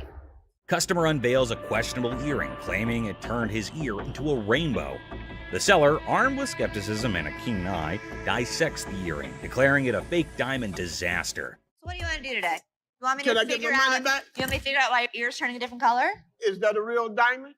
Enter the legal cavalry. The customer brandishes a lawyer in the name of mismatched receipts and the ear that turned technicolor. It's a jewelry malfunction turned legal circus, and the pawn shop is now the stage for hilarious gemstone saga. This is not the correct earring for the receipt. Chaos ensues as the customer brandishes a jewelry store receipt like a wizard spell. The attorney, a sidekick in this legal circus, demands a refund for the rebellious earring. The seller, caught in the crossfire, faces threats of escorting and leg knocking, all while insisting they won't budge. It's a legal showdown where the only guarantee is a laugh-out-loud twist around every shiny corner of the pawn shop arena. The earring does not match the description. What you mean? So you saying now I just brought an earring in? The customer, armed with a kaleidoscope ear and a refund demand, insists the seller turn around and walk that butt out the door. The seller, invoking a hint of pawn shop diplomacy, proposes a negotiation dance, but warns, keep your butt back there. Cue the dramatic soundtrack, and it's a comedy in motion. An evil woman anthem echoing through the pawn shop arena. Get out. Yeah, you took my money, just sold me a bold earring. Golden State Warrior ring. I just got engaged, and I heard you had a 75 Golden State Warriors ring, and I was thinking that would be perfect for my fiance. This man came into the shop to buy something, which is odd because most people come into the shop to sell something. This man, on the other hand, was interested in Rick's 1975 Golden State Warriors ring, but Rick was unable to but laugh at this. Rocco, will you grab me that ring? Sure. That is a brave man that would give his fiance a championship ring. Even though Rick keeps on laughing, asking why the man is giving a ring like this to his fiancée, we understand that the buyer isn't pleased with Rick's antics. So what I did was I brought pictures of another 75 Golden State Warriors ring. The buyer produced photos of another Golden State Warriors ring and attempted to match them, which they did. Then he asked if it was a genuine diamond and if Rick had checked it. Rick told him that the stone was genuine. Perfect. Have you tested the diamond? Oh, yeah, it's a real diamond. It's a real diamond, okay. The buyer then proceeded to use his own tester to determine whether or not the diamond was genuine, as he was a collector and dealer of sports memorabilia himself. But as he went to test the diamond, it didn't pass. It's not testing. That's because you have a really cheap tester. So Rick stepped in with his own tester, which of course revealed that the diamond was genuine. Even though Rick was irritated by the whole thing, he chose to be courteous to the man. First find on mine. Okay, I will trust that. The buyer requested for the amount after the ring had been tested, which Rick believed to be $11,500. The purchaser, on the opposite hand, had a budget of $5,000. Any 11 grand, that's what I can do. That's your bottom line? Yeah, Okay. best price. Because Rick refused to go any lower than $11,000, the buyer was forced to leave the business unhappy and empty-handed. I didn't think he was going to go 5,500, but I thought, he'd work with me a little bit. But he seemed like he wanted to punch me in the face. Wells Fargo's safe deposit box. What do we have here? Well, we got a Wells Fargo strong box. This man arrived with a Wells Fargo safe, an antique ball and chain, and a couple ancient handcuffs. The seller was asking roughly $2,000 for everything in the package. All right, well, tell me about these things. This ball and chain right here actually comes from the Human Prison. It's the oldest prison in the state of Arizona. Folsom Prison was Arizona's oldest prison, and the handcuffs belonged to it since the late 1800s. Here's my concerns. When they forged chains back in the 1800s, it was just hot welding together. At that time, it was all performed by the blacksmith, but the chains that the man brought in were all electronically forged. Not only that, but Rick had another major problem. Never in the history of any prison did they ever have their name put on the balls. What Rick was saying was that everything the man brought in was false, but the seller was not ready to believe Rick. It's fake. What makes you an expert on this stuff? I've been buying and selling this stuff my entire life. Even if the contents of the package were phony, there was a chance that the box itself was not. So Rick made a deal for the box and left the rest. Box, I'll give you $400 for it. I want $1,200 for it. No, you don't. And the transaction was completed for $400.50. The seller left, and Rick subsequently decided to consult with an expert about what he had purchased. Okay. 19th century strongbox, Wells Fargo. Following a thorough examination of the box, the expert asked Rick the following question. First things first. Have you already bought this? The box was just as false as the other items Rick did not purchase, and the expert agreed. It's a complete fake. Damn it, Rick. Mystery guy.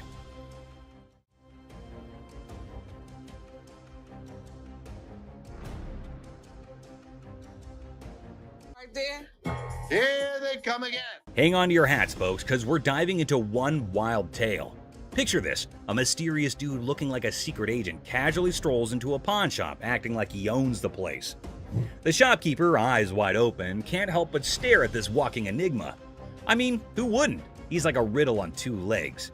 Now brace yourselves for the craziness escalates. Our mystery guy isn't flying solo. He's got not one, but two ladies in tow, a trio causing a ruckus. They swagger up to the counter, and out of nowhere, the guy dramatically declares that the ticket he's waving is faker than a rubber chicken. Everyone in the shop, imaginary files included, gasps in surprise.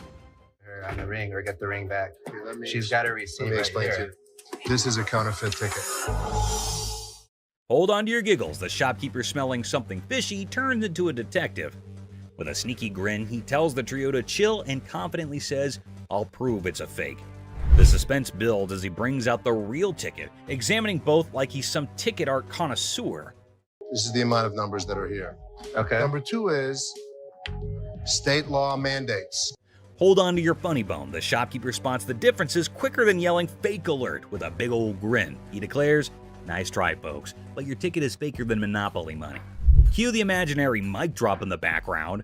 But whoa, Nelly, the trio isn't throwing in the towel just yet. They get into an energetic discussion, pointing fingers, thrashing arms, and hollering as though they're contending in a yelling challenge. It resembles something out of a sitcom, and you can't resist the urge to chuckle at the idiocy.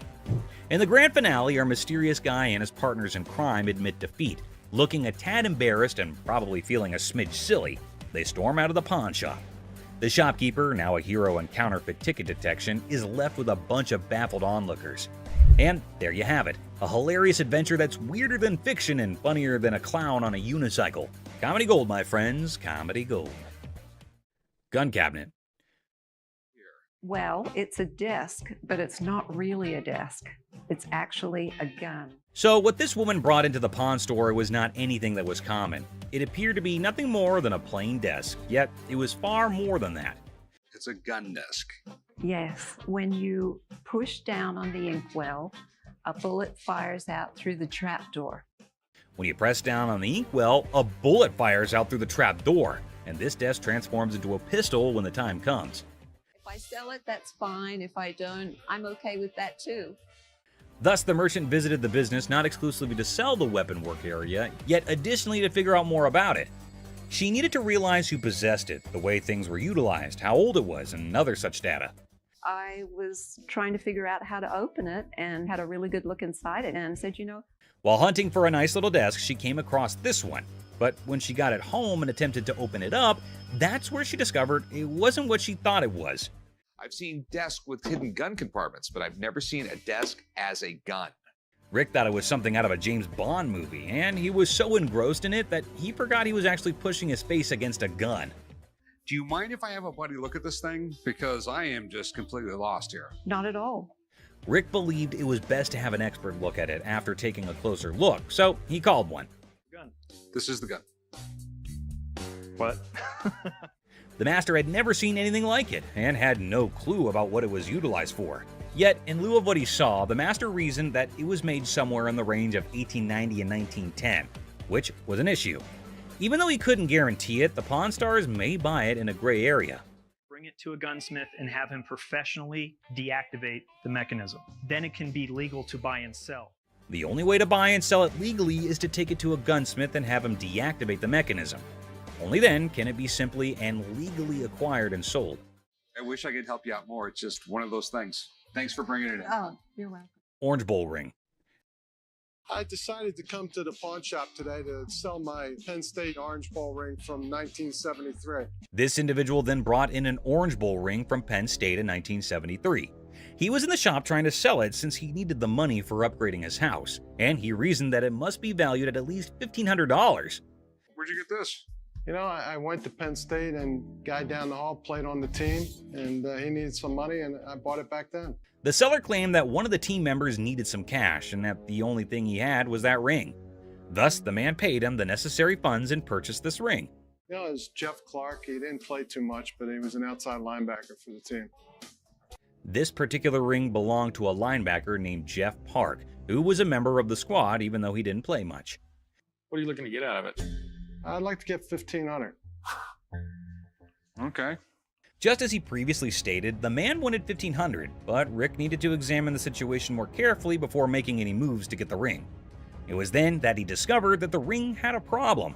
The price is reasonable, but it's illegal for me to buy or sell anything when any identifying mark has been removed on an item. The ring was cool, but it was also reasonably priced considering that the engraving makes it completely identifiable. It was no longer lawful for Rick to purchase or sell this ring after the engravings were taken out. I'd be more than happy to buy it off you for $1,500. Problem is, it's like buying a car without a VIN number. The seller was a little confused as to how the removal of a few inscriptions might make the ring illegal to purchase or sell. As a result, Rick and Corey had to thoroughly explain everything to him and let him know that despite their best efforts, they're unable to handle it. All right, dude. Okay. Sorry I couldn't do nothing with it. Okay. I know 1,001 people I could have sold this ring to and made a night. A fake bill. I have some political memorabilia, the Secret Service ID for J. Howard McGrath, Attorney General of the United States. This individual entered the pawn shop with a $10 bill that had several signatures on it, a White House pass, and several Secret Service IDs. He estimated 1,000 figures for each of these items, but before beginning to negotiate, Rick needed to learn more about them. He was the chairman of the Democratic National Committee when Truman ran for president. Rick was prepared to strike a deal after briefly discussing J. Howard McGrath, the Attorney General of the United States, and how influential he was in Washington politics. But there was a small issue. You got some neat stuff here, and these three things right here, I really want to get checked out. Rick checked everything and concluded that not just the dollar that the man had brought in was counterfeit. Rick had to see the expert to find out if he could purchase the other items since he had a hunch that doing so might be illegal. you don't want.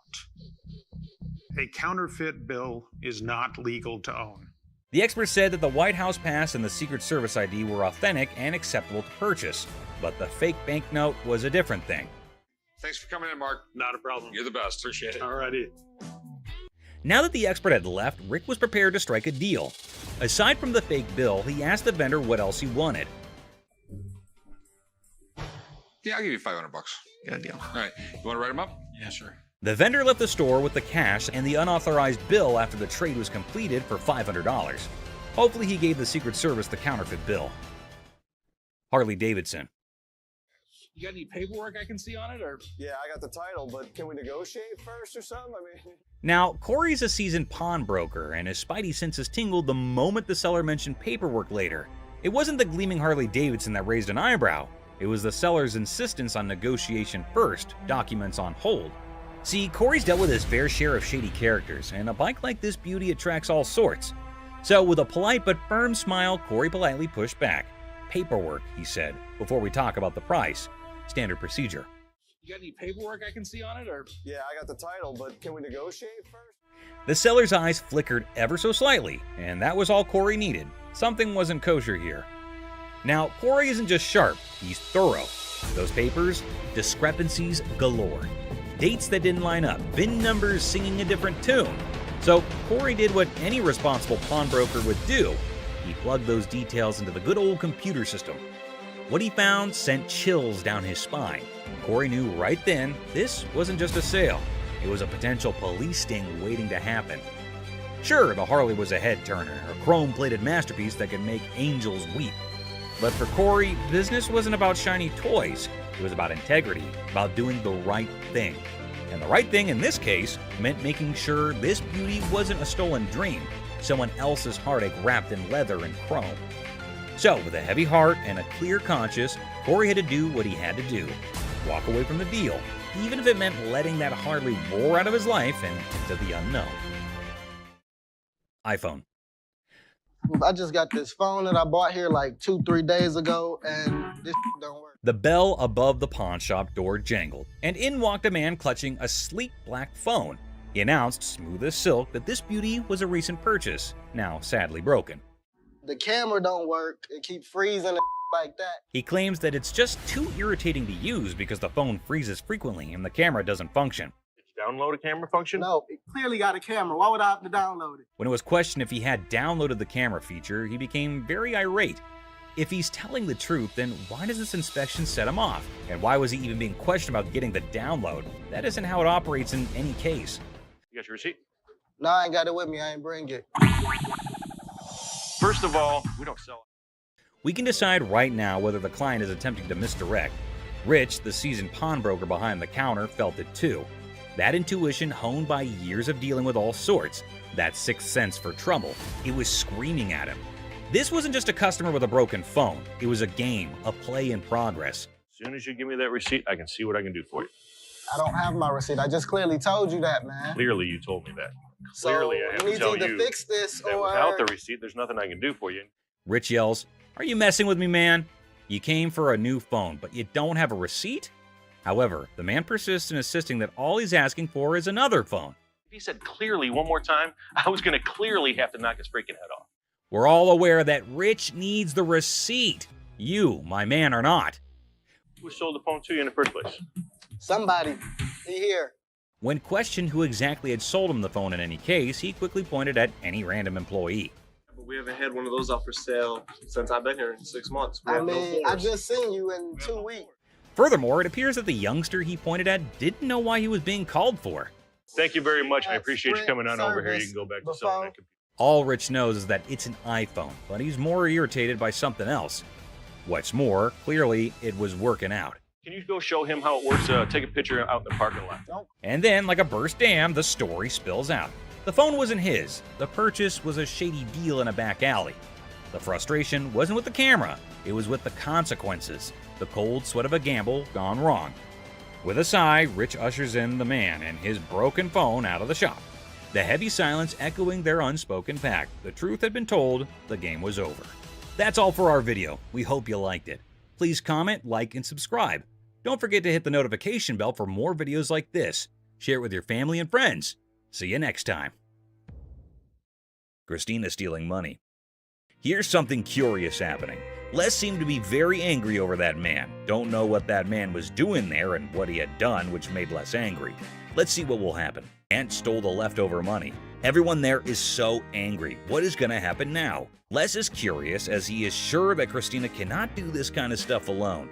There must be some other people supporting her in his play. Les is taking it to extremes and asking again and again if there's another one with her. Have you been working with any other employee? No. All alone without any knowledge of anybody else stealing from us, correct? Oh God, he asked her to send her to jail if she did not speak the truth.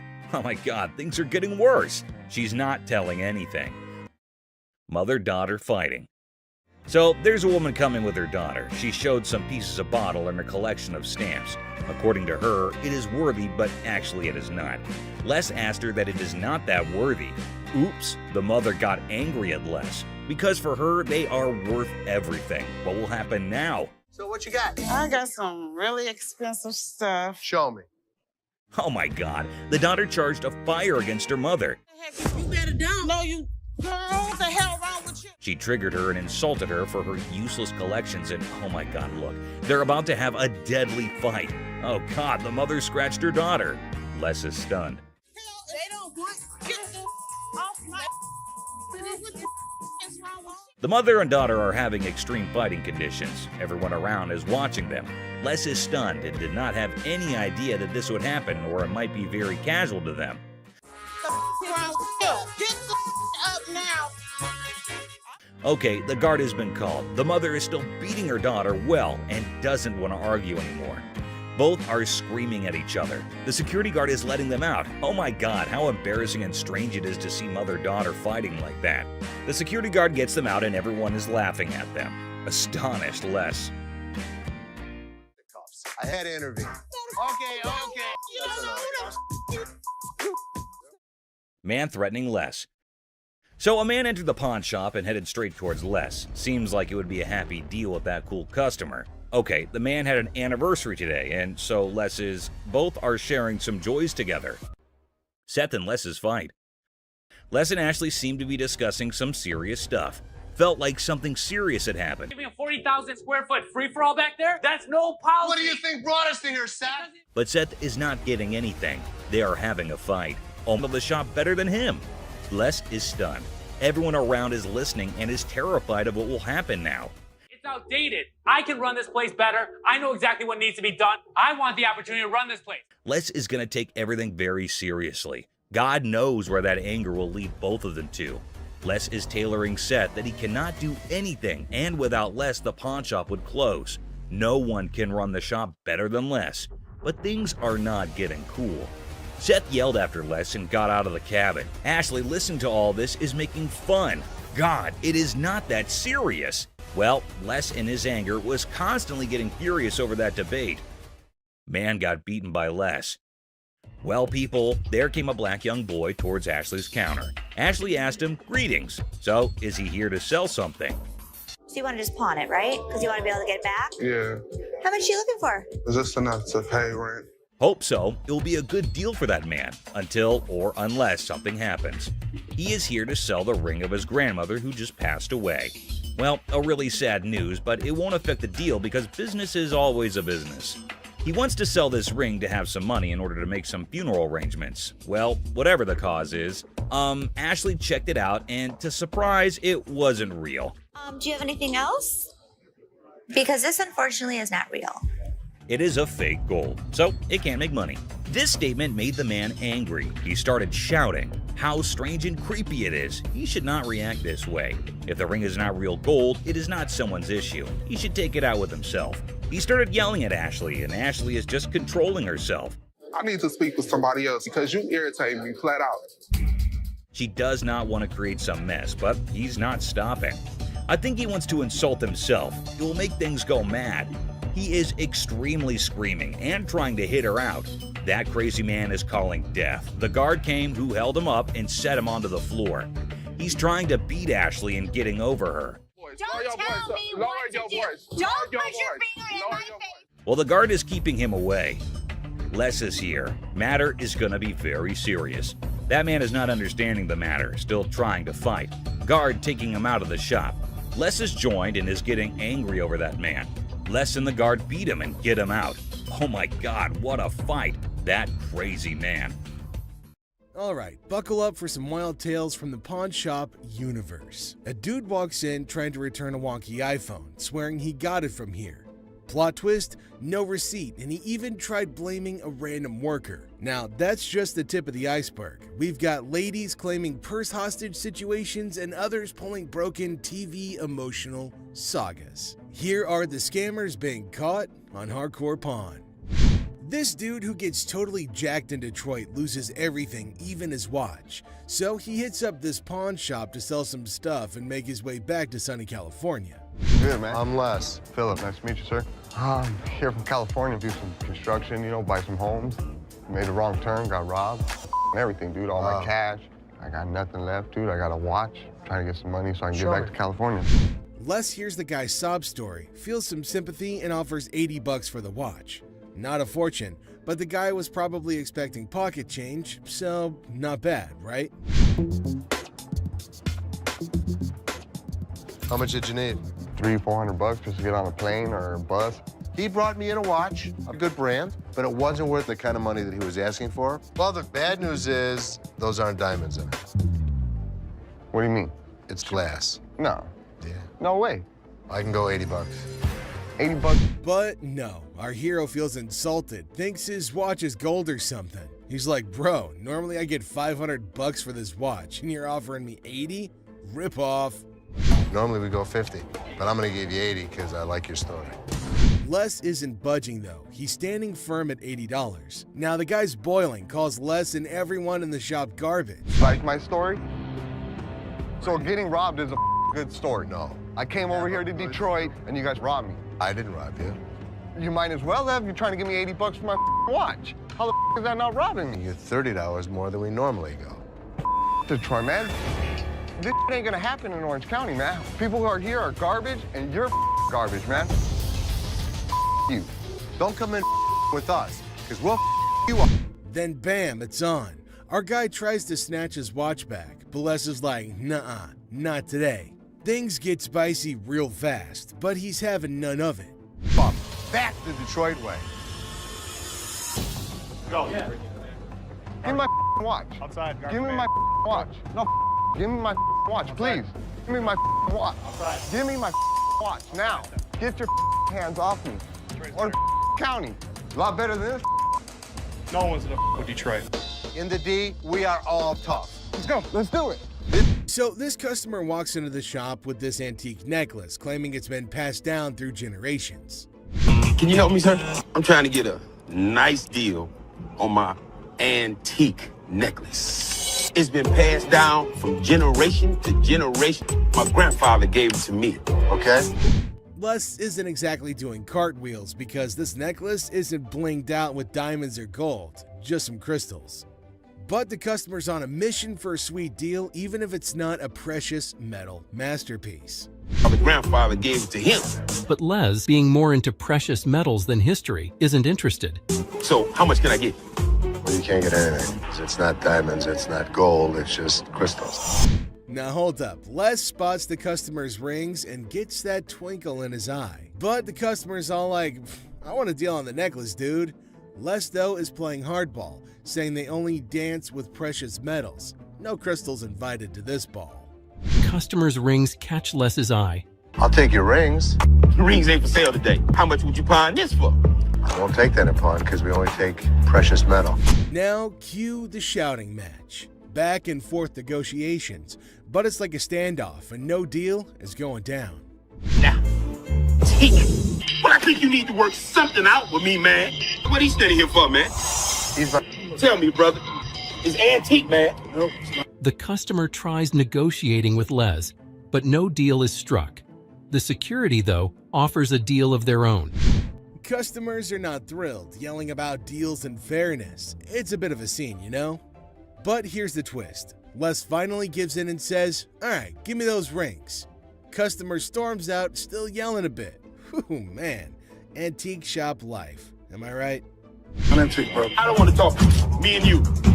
No deal. Deal. No deal. How much you gonna give me for it? Let's talk about it on the way out the door. Hey, hold on, man. Hold on, man. Hold on. I can leave on my own. Hey, what's up? Big fella? Have a nice day. Gave me something. Give me the ring. I'll take the ring in pawn. Don't worry about it. These two guys roll up to the pawn shop claiming they got hustled out of their laptops and dropping hints that a shop employee might be in on it. Stuff back. There's two guys out here that are saying they were scammed out of their laptops.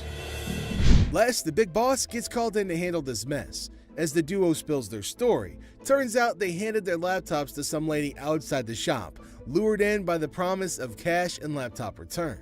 Tell me. She pawned 2 of our laptops, and she told us she was gonna give us the money and the laptops back because she knew somebody. Les is legit shocked. These guys expecting help after a sketchy deal? Nah, no way. You can see it on his face. Neither. Okay, wait, you pawned something? Yeah, she had the ticket. When did you pawn it? Today. Now the guys want Les to switch the ticket for the laptops, but Les is playing detective. He's like, when did this supposed pawn deal go down? Today, they claim. Les smells something fishy and wonders if his employees are pulling a fast one, out of his way to help them. That's what we were trying to contact the owner because we want to. I am the owner. I'm just trying to switch the ticket so she can't have them. You can, it's in her name. Legally, Les says the laptops belong to the lady. He can't just hand them over. The guys are desperate, suggesting a name switch on the ticket, but Les is like, nah, those laptops are technically hers. I wanted to know if I can't do it because, according to law, they belong to her, not you. Oh my God, Sal. You just Okay, so Les is in the mood. If they can ID the employee involved, he'll hand back their computers. They leave, but they can't deliver, depending whoever the employee is. If you can find out which one of my employees, you give me the guy's name, I'll give you the computers. Find me out what I need to know, I can make magic happen. Les, a pawn shop pro, suggests they hit up the cops and file a report. Guys are desperate, try to negotiate, but Les shuts down any rule bending. Every transaction we did today is still accounted for, so it's here. All you guys need to do is fill out a police report, and we can handle it that way. Les shuts down any notion of bending the rules, highlighting that their laptops belong to the lady. any way I can just switch the name. No, because they're in her name. They technically belong to her. And they don't belong to her. Les makes it clear they're not getting their stuff back without paying for it. If any of that. Inside job, and once we figured out, we came back and trying to tell you. No, that's not the way it went. That's not the way it went. The way it went was, you pawn your laptops to this pawn shop. Les drops the truth bomb. No laptops without paying. It's a lesson on greed. Here's the way it works. Nobody gets out of pawn without paying for it, and nothing goes out the back door. The boy still thought rated mode, throwing around some colorful language. We lay on this mother. This is a sex table? Damn, I'll get some on this mother boy. Come on, Ashley, man. Les isn't having any of it. Bitch, that's what I've been screaming for. Come here. Get your ass over and shut up. He's like, Ashley, we need backup. Shut this down. Now it's getting wild. Dude is on a bed. Get kicked in the face? Look, let me ask you something. No, you be quiet. Look, come this way, baby. If you let me, I'll be slapping that ass. Les steps in and drops the truth bomb. We're not turning this place into a free-for-all. But hold on, he's not just playing referee. There's the threat of a face kick. Yikes. Really? We don't think so? You don't disrespect my daughter-in-law? Les isn't messing around. He tells the customer to get off the bed, making it crystal clear, don't mess with my family. It's family. I'll tear that up, boy. I'll tear that up. Tear that out of here. Understand that? Don't The customer throws out an apology, but man, what a scene, right? put my kid. I'm sorry, man. Don't put my kid. I'm sorry, Les. I'm sorry, man. This guy, Mark Hollingsworth, waltzes into the shop with the kind of sketchy idea. He's all like, I own this company dealing with watches, cars, and parking problems. But trust me, his sales pitch is as smooth as sandpaper. Yes, Mark Hollingsworth. Mark Hollingsworth. Do you have a company out that does any of your, watches your lot or anything like that, takes any of the cars out? We do. Right off the bat, it's clear Mark's trying some passive-aggressive marketing. Les isn't buying it, though. Mark's still pushing, suggesting towing away illegally parked cars. Les, smelling potential scams, puts his foot down. No signing anything. Better business venture than what? Well, then probably what you're working out right now. I must be missing something. Okay, well, there's nothing to be missing. If somebody's parked illegally, we want to be... Tension builds as Mark insists on linking their businesses. Les draws the line saying Mark can't come in and shake him down.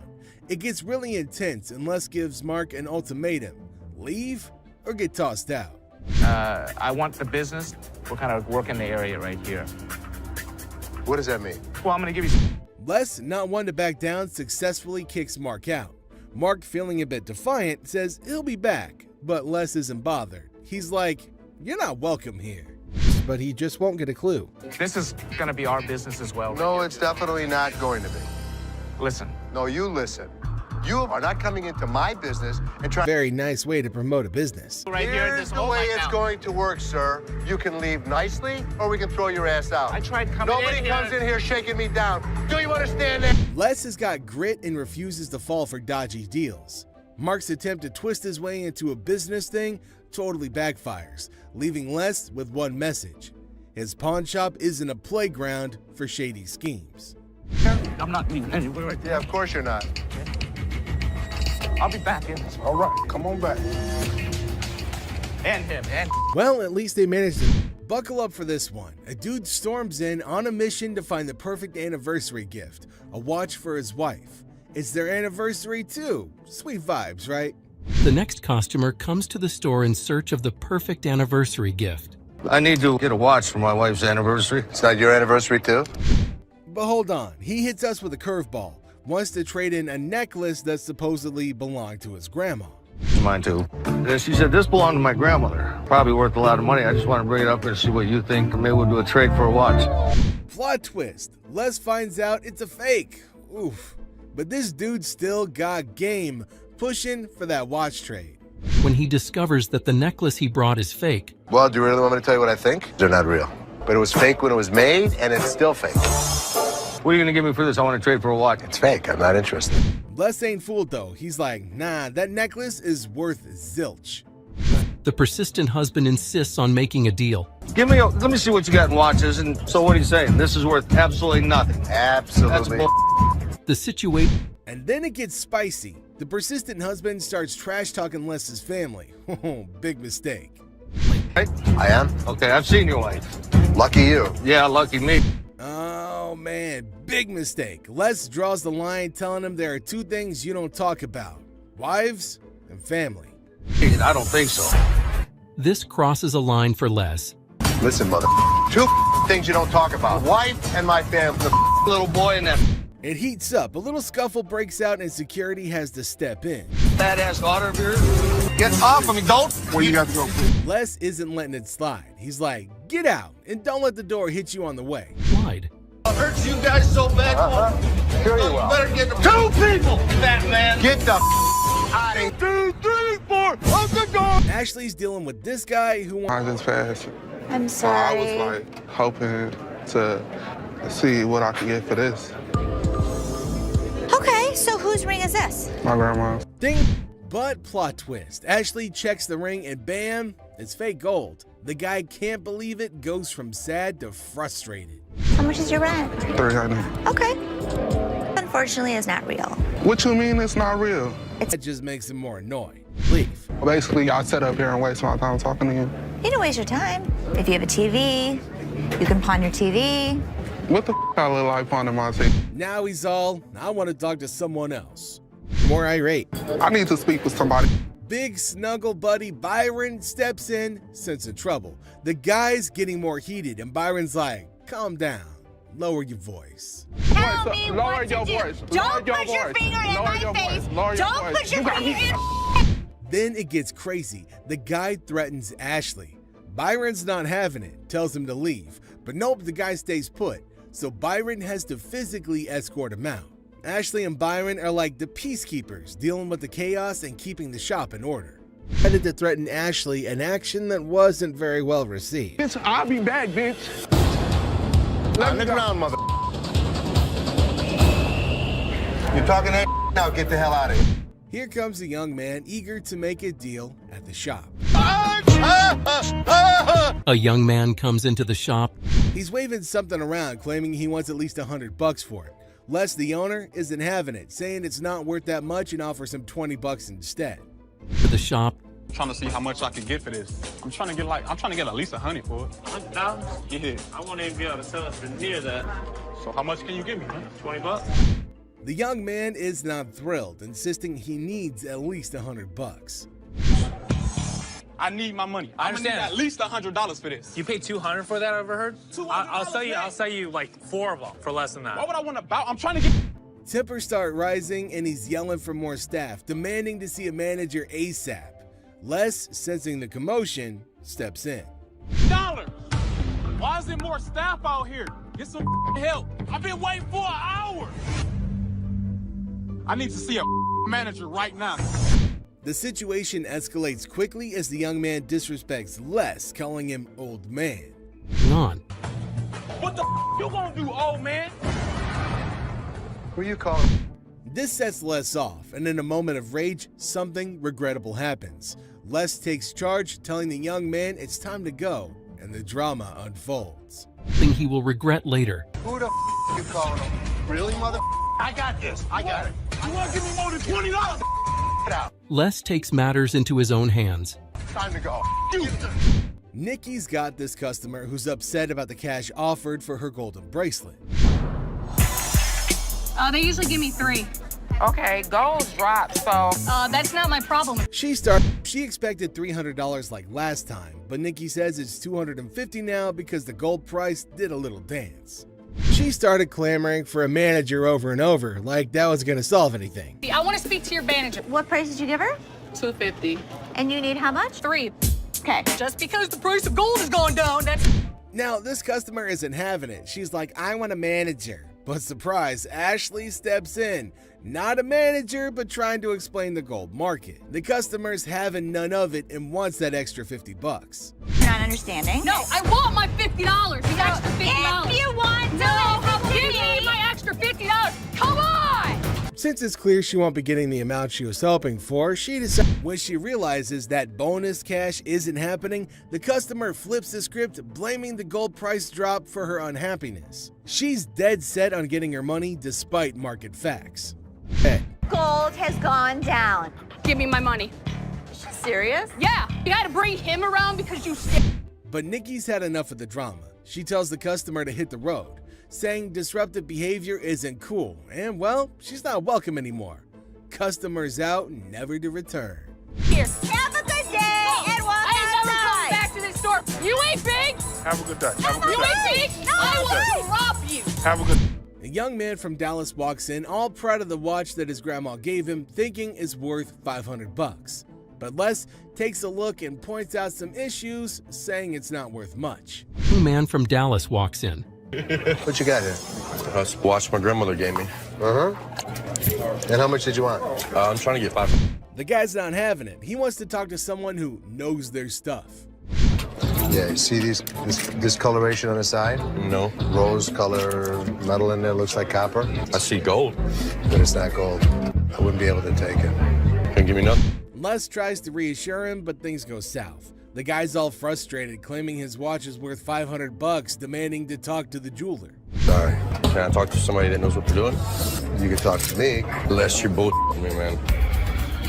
I have to get home, man, this week. I understand that, but it's got no value. It does have value. Things begin to go south. This is a bunch of bull, man.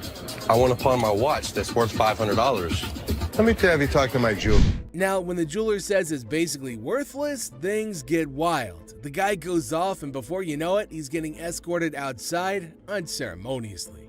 Well, this guy's been in the jewelry business all of his life. He wants a $500 loan on a watch. What can you do with it? What are we doing? Well, I wouldn't really... Scene at the pawn shop. The guy wants his watch back, but Les isn't having it. Nothing. Stop being a bitch. This is the worst pawn shop in the city. It's a piece of dude. Give me my mother, man. Come over here and pick this bitch up. Yo, get him here. Let's go, my man. You gotta give me my buddy. Hands up. Yes, sir. Yo. A customer eating right inside the store. Horsepower I got? A lot. 600 cc's, my man.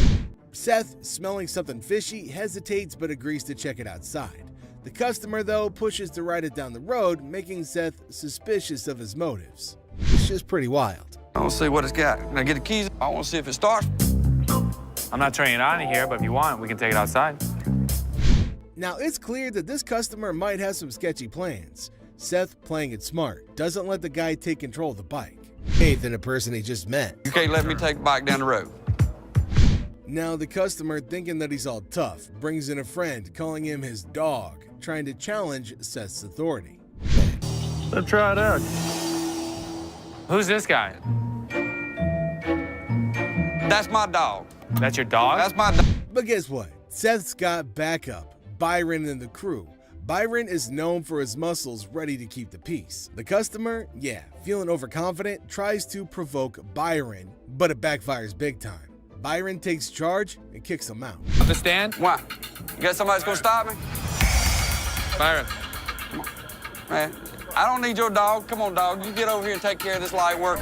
Byron's big presence shows that loud barks don't always mean a big bite. The troublemakers learn the hard way that messing with Byron is a bad idea. Now, I don't know where you're from. It don't matter where I'm from, man. You stay the out my face. That's all I can tell you. Show you whose face I'm gonna get in. This your dog, right? You get up in my face. Have a nice day. Drama in the store, and Byron's not having any of it. I guess I had a big bark and a big bite, because I pushed both of them out of the... It's time for a showdown as the customer's all worked up about his busted lounger from the shop and he wants his money back. But surprise, he didn't keep the receipt. Money back. Ab lounger I bought here, man, workout. Now, this thing obviously couldn't handle what I was doing on it. So 2 days later, it don't even work. Let's lay it out. No receipt, no refund. But this customer's not having it. He's all about the money, not interested in an exchange, and things get loud. Security's on standby. Necessary to keep the receipt. I don't have a receipt. I didn't think I needed to keep it. There's nothing I can do for you without a receipt. If you had the receipt, I could give you an exchange. I could give you something. I don't want an exchange because it's probably going to be some again. How about you just get my money and then we won't have any more problems with this.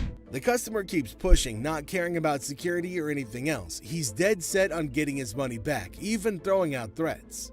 I need my money back. Not gonna do yes, anything. And like all this That's security great. standing around or whatever. I don't give a He's rat's not ass my- about that. There better be some money. When he sees security, he gets a bit jittery but doesn't back down, demanding even more backup. It's a feral showdown at the pawn shop. Reaches the point of no return. Oh, son. Come on. Come on, man. Let's go. Really? Let's go. I told you last time. We got you, buddy. Bring a couple more. Come on. We got you. Bring a few.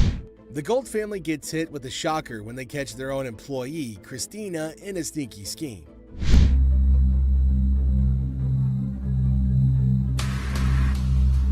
They're all curious about Christina's shady moves. Turns out she's been pulling off a scam right under their noses. During busy times, she's cooking up fake loan tickets, sneaking money from the pawn shop. The family's jaws drop. Total disbelief. At your merchandise. Yes. I wrote up the loan. Okay. I wrote it up, but I only did it when we were busy. So they confront Christina about it, and it's a mess. Her crafty plan makes it tough to figure out how much she stole. The numbers they're throwing around hint at thousands of dollars gone. Money off of them bit by bit. And so you wrote it up for $350? Yes. And what about this piece right here? How much did you give a loan on for? The Golds are just stunned at their own employees' audacity and cunning moves. Stolen. Would you wrote up a fake ticket and stole money from us? I can't hear you. Yeah. Yes. Les tries to cut a deal, saying spill the beans and maybe they'll go easy. But Christina's all defiant, giving vague answers and stalling. How much money do you think you've stolen from American Jewelry? Would you say it's over $1,000? I don't understand what that is. Yes or no? When the police get involved, it hits them. This is serious stuff. Les gives Christina a last warning, saying once that door opens, her fate is sealed. Even with a chance to cooperate, Christina's not budging, so the Golds have to hand her over to the cops. You're just stealing from us all alone without any knowledge of anybody else stealing from us, correct? Last chance, because once that door opens and the cops come in here, I have no option. With the way she had to do their dues. Okay. All right, check this. A customer walks in wanting a receipt for something she already owns. Item that they already owned. We don't give out receipts. What you mean you don't give out receipts? When we give you your item, that's your receipt. That's proof that you paid to take it out. I need this receipt to show what I spent my money on. So I do business with... Les says the item itself is proof of purchase, but she's not having it. She insists on a receipt to show what she spent her money on. With the answer, Bitch, give me my mother receipt. I need a receipt. My man needs to know what the I spent my money on, and you sitting there looking all stupid and you can look at... Even with Les trying to talk sense, things go south. The customer gets all aggressive, throws around some colorful words, and even threatens physical harm. Security steps in and the manager gets called, but it's getting more heated. Bitch, I beat your mother ass. I ain't got time to play with your ass. Somebody give me a mother manager up in this bitch. The manager shows up, but Les is done. He tells the customer it's time to hit the road, but she's not backing down. The I've been doing with my money. Can I get I don't know what the you've been doing with your money. So you gonna sit there and act like that? Yes. Bitch, I'll burn this mother down. Okay, it's time for your ass to get out of here. Security tries to escort her out, but she resists, causing a scene and accusing them of making her fall. Hands off me! You better get your bitch! Oh, no, bitch! No, y'all gonna make me fall like that, bitch! It's a tense situation, drama at its peak in the pawn shop.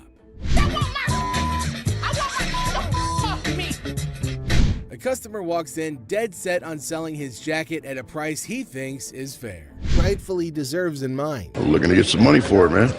I'd like to get, and I'm going to get, about 50 or 60 bucks. Can't walk out of here. But things get wild as he brushes off small talk, just wanting the cash ASAP. How long have you owned this jacket?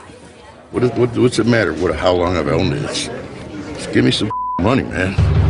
The employee tries to chat, but the customer's all about getting a good deal because of medical needs. Negotiations kick in, and the customer flat out rejects offers, aiming for 40, 50, or even 60 bucks.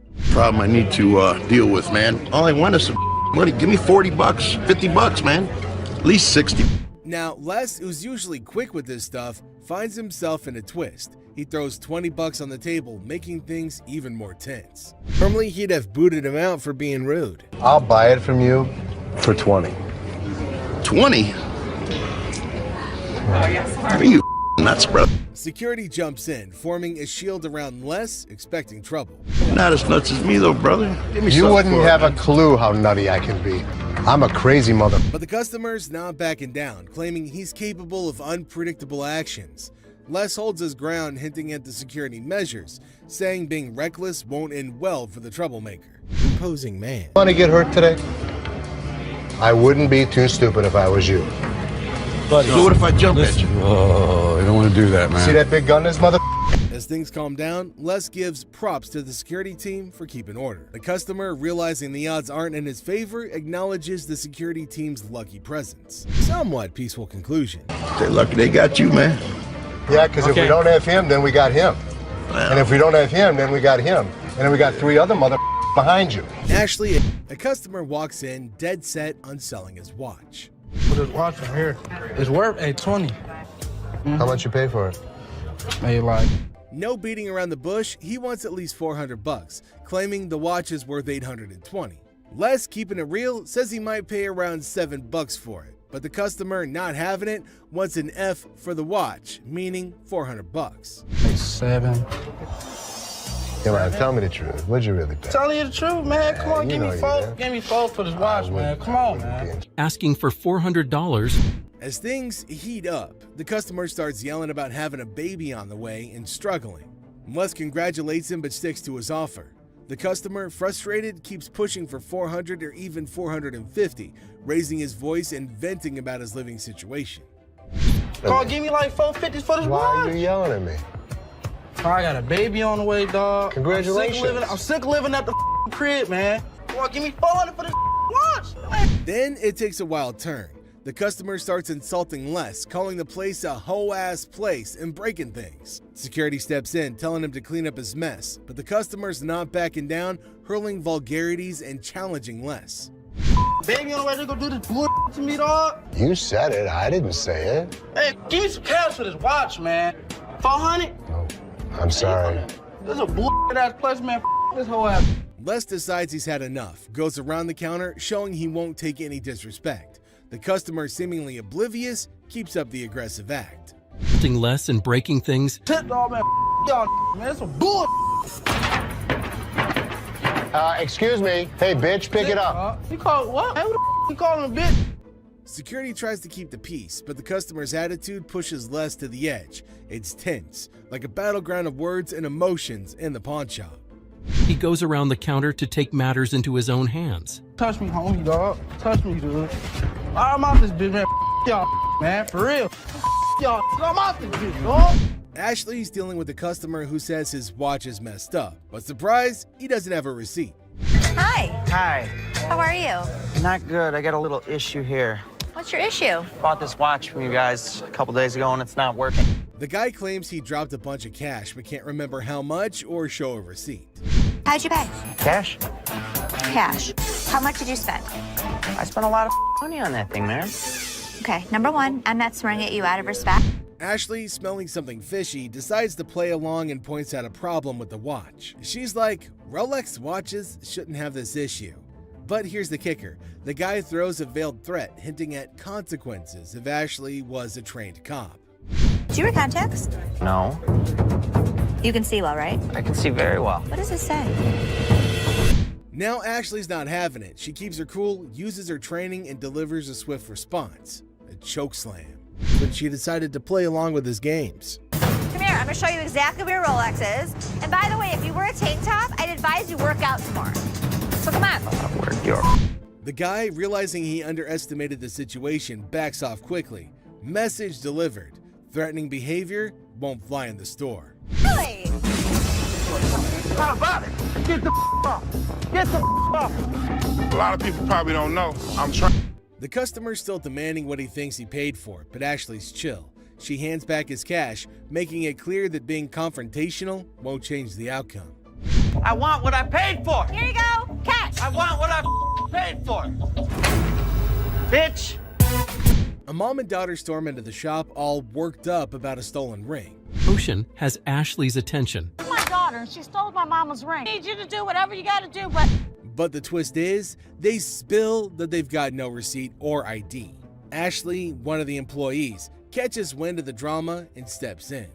The mom's dead set on getting the ring back, but no proper paperwork is a roadblock. How you gonna sit here and tell me? You told me you brought it here, right? Now what we gonna do? There's nothing what I can do. What the hell we gonna do? I have to have her ID or I want my ring. Ashley tries to calm things down, saying, hey, lower your voices, we're in the store. She asks the daughter about any ticket or documentation, but there's none. Lower our voice, you're in our store. You took your grandma's ring. Yes. Okay, so where's your ticket? I don't have it. Did you press charges against your daughter for being a thief? I'm not pressing no charges against my daughter. Then you can't get it back. Then Ashley throws a curveball. She asks if the mom wants to press charges against her own daughter for stealing. The mom's torn but decides against it. Problem is, no charges mean no ring without the right papers. Somebody else that can get my... I'm not gonna quiet down. I'm not walking away without my damn ring. Both mother and The pawn shop sticks to its guns, and both mom and daughter have to leave empty-handed. On their way out, they make a fuss, blaming the shop for involving the police. The staff stays strong, saying it's not their fault, but the daughter's actions that landed them here. You're telling me I gotta make a police report against my daughter. You need to get out. See, it's your daughter, not us. It's your daughter. Yeah, you want to see her get out. Hey, get off here. That's when I get your ass home. In the American jewelry and loan store, strange customers are pretty common. An occurrence. Can I please get my coat? Y'all got it out here on the display. How are you today? Now, here's a wild one. A bold lady insists she owns the monopoly on all things pink, demanding her coat back. Okay. I need my coat. Everybody know in the hood I rock pink. I need my coat. An employee trying to be polite asks for the pawn ticket, but she's not having it, totally convinced that the coat is hers. This lady refuses to listen. Can I get my coat? How long have you been going through the change of Can I get my coat? Now get my coat. Right there. Give me my... Then she cranks it up a notch. She calls for security, demanding the store owner. Her coat demands echoed through the place, causing a scene. Byron jumps in like a pro. Despite her loud protests, he shows her the exit, keeping the peace in the store. owner of the store. Out of my store. I need my coat. Never come in this bitch. There you go. The whole pink coat saga becomes quite the spectacle. Byron managed to toss her out while she kept on screaming for the coat that clearly wasn't hers. No, Come in there, y'all got my up in there. Bring me the. I'm pink. I'm a pink bitch. The day kicks off with a grumpy customer claiming his recently bought coat shredded while he was riding. Thing is, he's got no receipt to back up his story. Person. Just bought this coat here about a week ago, riding down the road, and the thing just shreds up. I want my money back. Now, despite having a receipt, this guy thinks that's enough proof, ignoring the store rules. Karen, the staff on the case, stays cool and sticks to the policies. Free cash. It's a little beat up to me. Yeah, you're telling me. I'm not very happy. Do you have your receipt?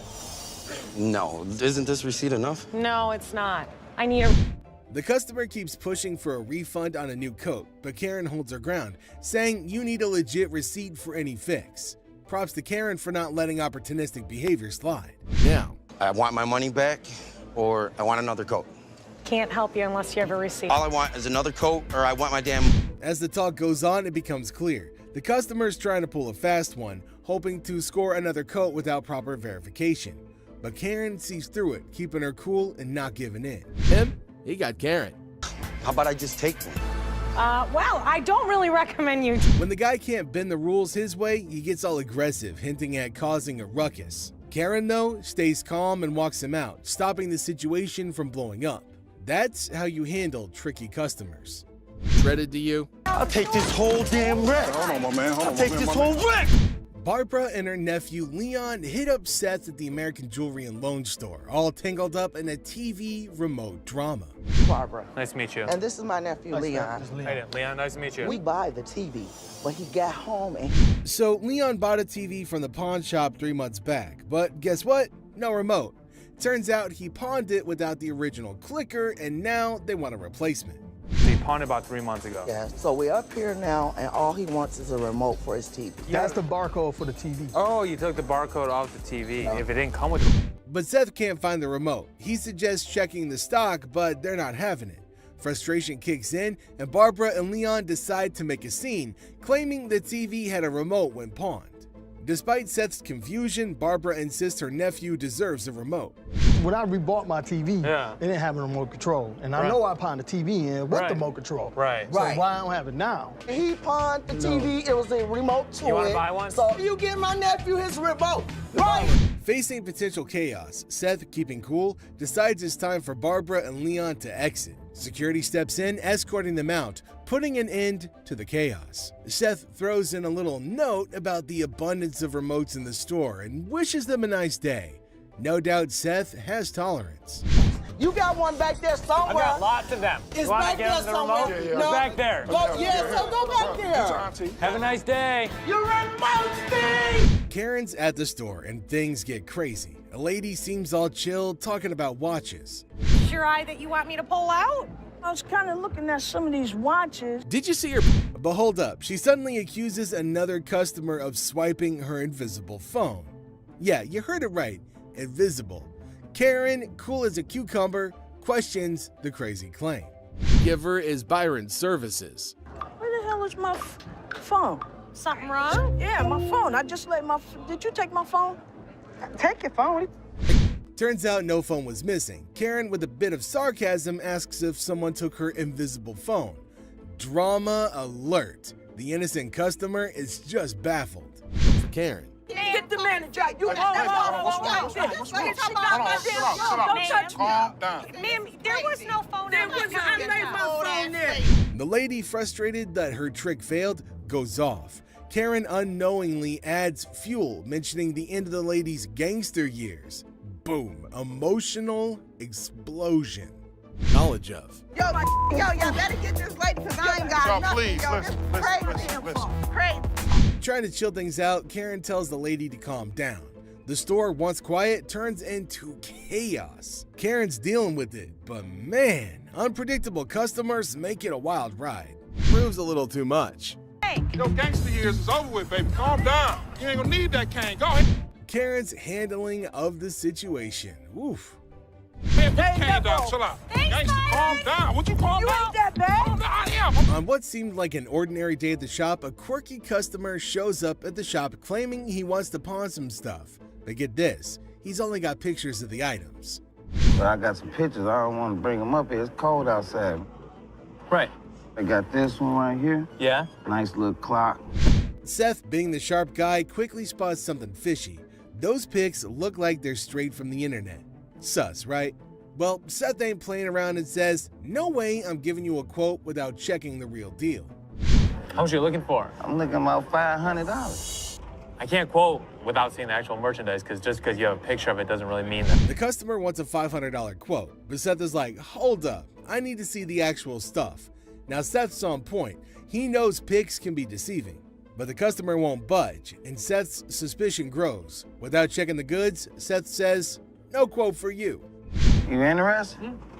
I'm interested. But you can't quote me what I'm gonna get though? No, it's just a picture. I don't know exactly what you're gonna be bringing in. I don't know if it's metal, I don't know if it's paper, I don't know if it's just a painting, I don't know.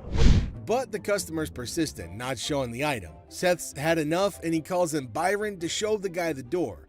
Byron, following Seth's lead, kicks the guy out. Get the quote? No, sir. You're wasting my time and your time now, so bring it in. You know what? What? You. Have a nice day. Man. What you want to do? Do your Come on, do it. Do it. Say hello to the bad guy. One more time. I'll call my experts in. Okay. No problem, bud. Okay, check this out. A customer rolls in eyeing a $100 watch, thinking it's a done deal. But here's the twist. Her VIP card can't cover it.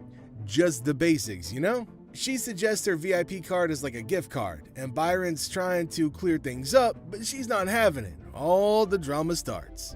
Trying though. Hi, excuse me. Yeah.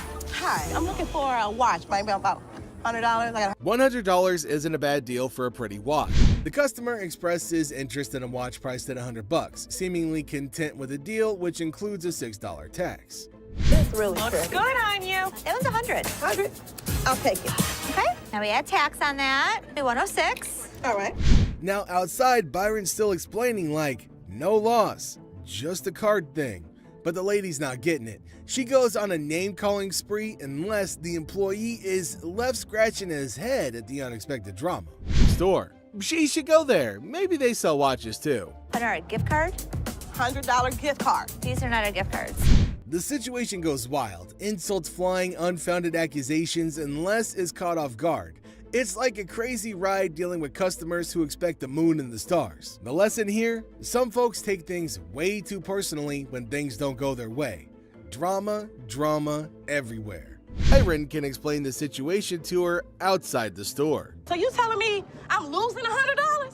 What is she gonna What say? is it y'all don't understand up in here? Okay, What is she I'm gonna not about to say? lose, Hold on, all what's right? The scene underscores the broader issue of customer entitlement and the propensity for some individuals to resort to aggression when their expectations aren't met. Ugliest two sisters I've ever seen in my life. Are you my sister? Sister? What up? Somebody want to buy a preferred gift? Seth's in the shop, right? Then this guy walks in all hyped up about wanting a PlayStation 3 for $70. But hold up, he's seen it cheaper elsewhere, so why is it even here? How much are your PlayStation 3s? How much you want to spend? I got 7. Seriously, he mentions having seen the same item for $70 to $80 at other pawn shops, prompting the question of why he didn't pursue the purchase from those establishments instead. Good deposit if you want. You can make payments every 30 days. Keep it in as long as you'd like. Does it come with a warranty? Seth, being cool, suggests payment plans and throws in a warranty, but this dude flips out, calling $70 ridiculous and claiming he sells them for $100. Things get heated and Byron's on standby for security. It comes with an as-is warranty. This is bull. I sell them for $100. That is ridiculous. All I got is 70. I want some. As the tension escalates, the customer raises his voice. Unbeknownst to him, Byron, the security presence, is prepared to intervene if the situation spirals out of control. Voice raised like that, we'll be more than happy to speak with you. We'll What's see. up on this for $70? Show me $70. Seth tries to calm the storm, invites the guy to talk it out, but nope, confrontation is the name of the game. To cool things down, Seth throws a challenge. Show the cash if you're serious. But surprise, surprise, the dude can't show the money. So with Byron there, Seth basically says, adios. You ride, big boy. Big boy. Ride, big boy.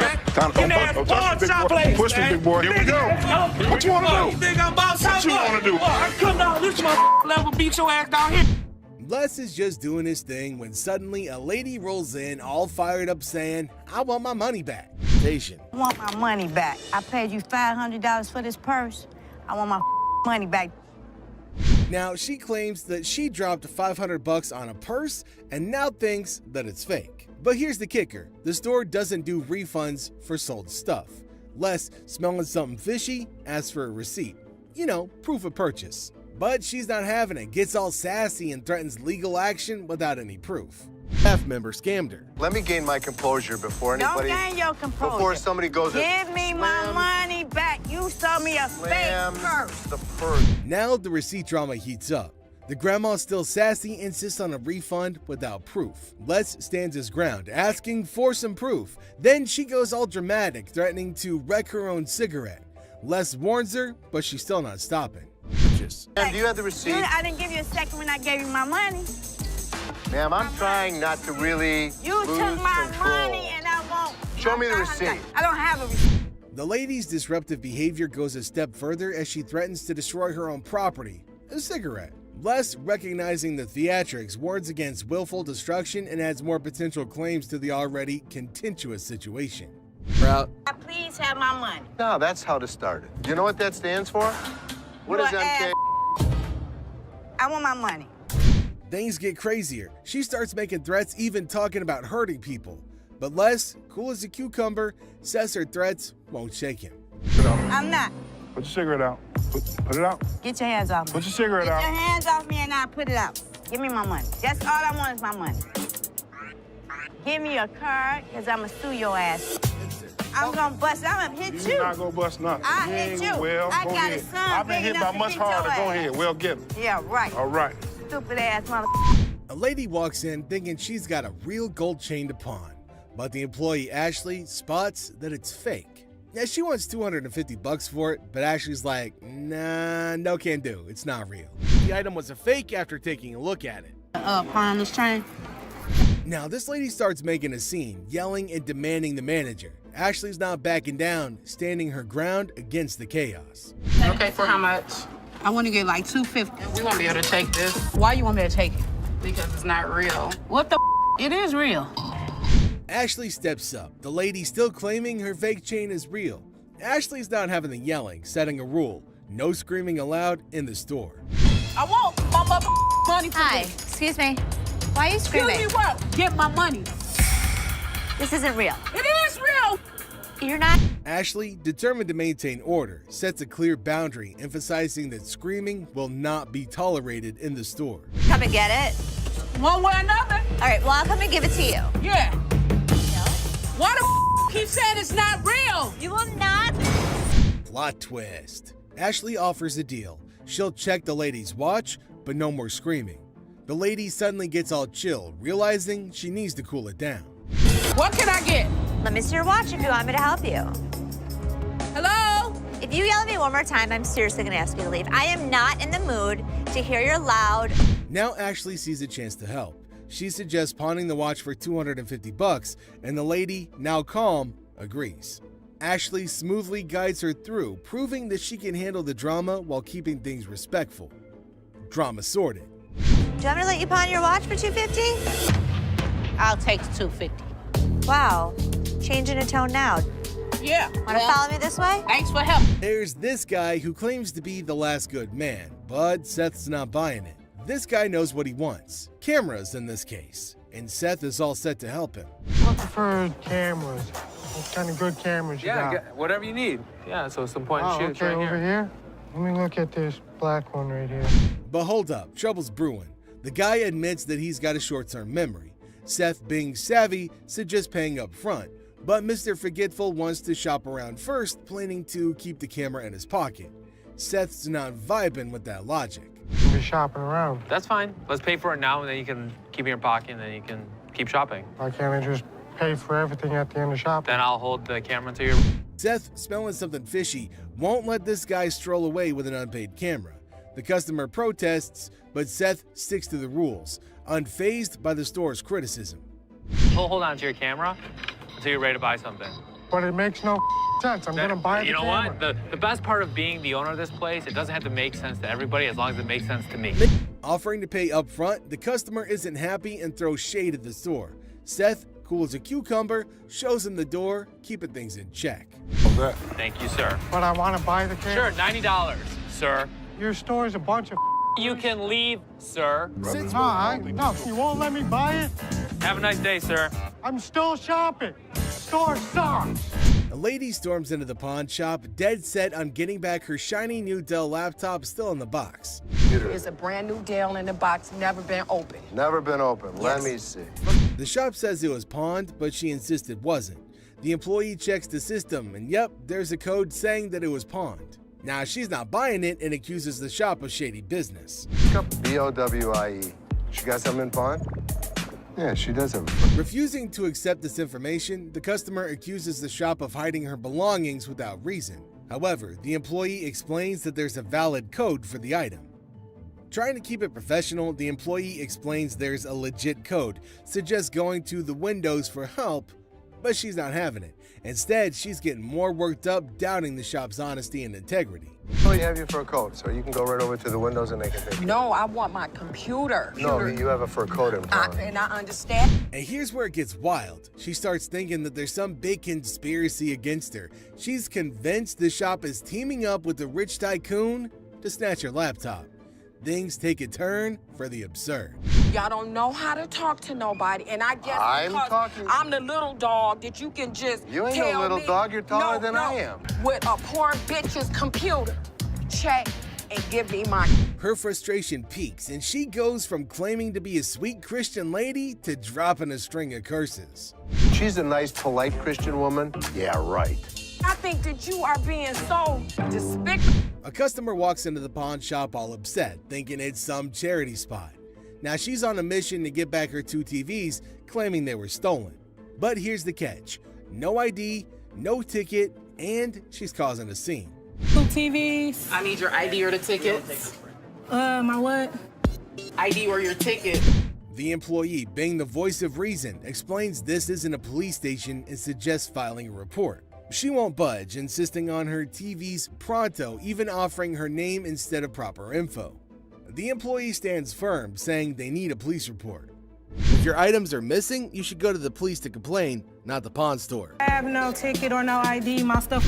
Things heat up as she gets louder about her stolen stuff, but the employee keeps it cool, sticking to the right process. They're going to get her a television. I need your ID or the I can give you my name. I need my stuff, like now. Well, you have to make a police report. I need my stuff.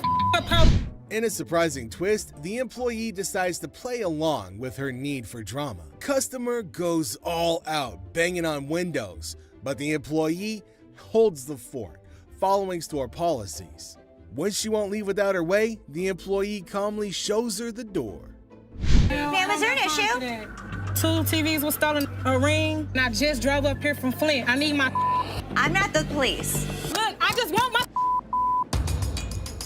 All the ladies screaming is. Get my bitch! What? I'm gonna have to get ratchet? You don't pound on my window! Les is chilling at the shop when this dude, looking like he time traveled from an old western, shows up, calls himself a music teacher, claiming his student's guitar got pawned at their place. It's a pleasure to meet you, Your brother. name is what? Vaughn. Vaughn? Yeah, I'm a music teacher. When I talked to her mother, she ended up letting me know that they put it in the pawn shop. He didn't bring the student along and spills that the guitar got pawned without filing any police report. No. Otherwise, I would have to sell it back to you at retail. Pay me what we paid her, and then she would make restitution. Les, being the cool head, says he can't just hand the guitar back without proof. He's all about that police report or receipt life. I got to pay you some money? Why do I got to pay you anything? Without a police report or a receipt showing me that that guitar is yours, I can't do it. But wait, the guy's there to throw some intimidating music background to Les, saying that he played in Detroit for 15 years. Now Les ain't shaking, he's all about that proof life. I've been playing in Detroit for over 15 years and you can't give me my back? Byron, the big security bro, steps in when the intimidation falls flat. Now he scoops him out before things go wild. Now it's time to go. It's time to go? It's time to go. Man, you're right. Come on, you're right. You're right. Come on. On his way out, he drops a line about Rick Ross and claims to be the next Rick James. Real head scratcher for Les and the crew. A wild mix of Western gear, music talk, and failed intimidation. Hey, y'all got Rick Ross in security. I'm the next damn Rick James, bitch! Les, just doing his thing, asks a customer why she wants to pawn some earrings. She straight up says she wants $350, but shuts Les down when he tries to understand why she needs the cash. To pawn these earrings. Okay. Trying to get $350 for them. Why do you need the money? It's none of your business why I need the money. Les, being Les, doesn't back down. He keeps asking why she needs the money. And the lady makes it easy. I'm coming in here with my jewelry to get money. How many kids she got? She just told you. The customer, getting defensive, says it's none of his business. Les, though, keeps digging, trying to know more about her situation. Things get wild when the customer thinks Les is poking around on purpose. She's getting more and more annoyed, not liking the questions about her life. But here's the twist. Les catches her saying the earrings are real, but not with real diamonds. This gets him suspicious about the jewelry. These are real. They are real earrings. They're just not real diamonds. They are. No, they're yes, not. They are real. Okay. Suddenly, the customer switches to bashing Les's choice of clothes, dissing him for wearing leather in the heat.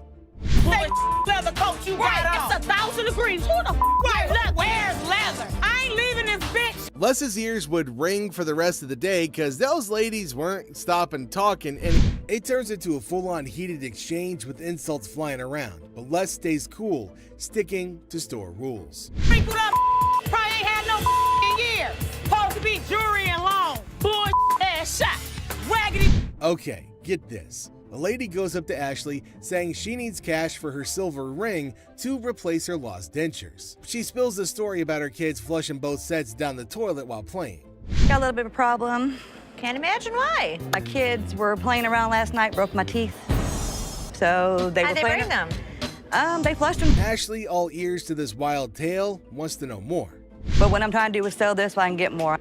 So they took both sets? The lady's looking for around $300 by selling her silver ring. But when Ashley gives her a value that falls short... Exactly. And you want how much? About 3. Things get heated. I can be able to give you 300. 2. But Ashley's not taking it. She stands her ground, refusing to make a deal. The lady tries a last-ditch move, asking for $10, but Ashley shuts it down. So what can you give me? $10 to buy it. No. Now hold up, it gets worse. The lady cranks up the confrontation and the insults. Bitch. Take your silver ring and start walking, bitch. Listen, take one enough. Ashley, not into drama, tells the lady to take her ring and keep on walking. This is what you get for messing around with Ashley. Now what? I'm here. Now what? I'm here. Keep walking. Bitch, my car's this way.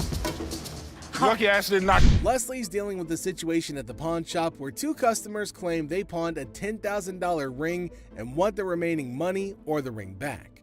They show Leslie a supposed legit receipt. But hold up. Leslie whips out a real ticket showing the difference between the two.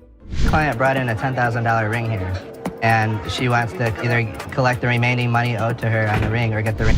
The customers stick to their story, saying someone printed their ticket wrong. Leslie, with the facts, points out the ticket differences, but the customers won't budge. Number one, our tickets do not have this many numbers. These are the amount of numbers that we have. This is the amount of numbers that are here. Now here's the drama. The customers bring a lawyer who checks both tickets and calls theirs a fake. Despite the proof, the customers deny everything, insisting the ticket's legit. Here, end of story. Somebody printed that up. That is some bull. It may be bull, but that's the truth. I don't know how I got mixed up or printing wrong or whatever, but this is the ticket he got from here. You didn't get it? Leslie's had enough. With tension rising, she tells security to kick him out. The customers, still complaining, get the boot. This is a fake.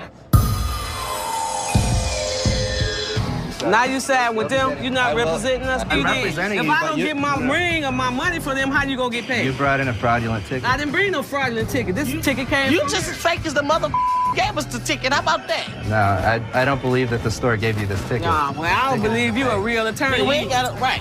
This All boy. this Somebody better give me my money. You with these him security. Excuse Have me? a nice day. Nah, you got me bitch. Sorry, young man. Sorry about that. And you, We gonna get you ain't another get American Juniors boy, and you boy too. I don't know what kind of mother attorney you is, but you gonna collect my. I'ma collect it out. A lady walks up to Ashley claiming a purse on display is hers and she wants it back. But hold on, Ashley calmly says the purse was never pawned there. That's my purse right there. That one right there, the black one. So I want to know why it's out there. This is your purse. That's my purse right there. How do you know that's your purse? Because I know my purse. Here's the money. I want the purse. However, the lady gets all heated, demanding to check the purse. Ashley's like, sure, buy it if you want. But nope, the lady goes next level, calling names and threatening to climb the counter. How do you know it's not my purse? Because that purse has been out there. Let me see it. Let me look at it. Can I look at it? If you want to buy it. I just want to look at it and make sure it's not mine. Okay, first of all, I'm not first of all. Don't talk to me like I'm a idiot. you. Give me my purse or I'm going to come over that counter and get it myself. What's it going to be? Enter Byron, the big snuggly hero. He steps in, making sure things don't go wild. Even when the lady resists, Byron's like, time to leave. And he stops her from grabbing that purse. It's a snapshot of how pawn shop workers deal with crazy claims. Ashley keeps it by the rules and Byron keeps the peace.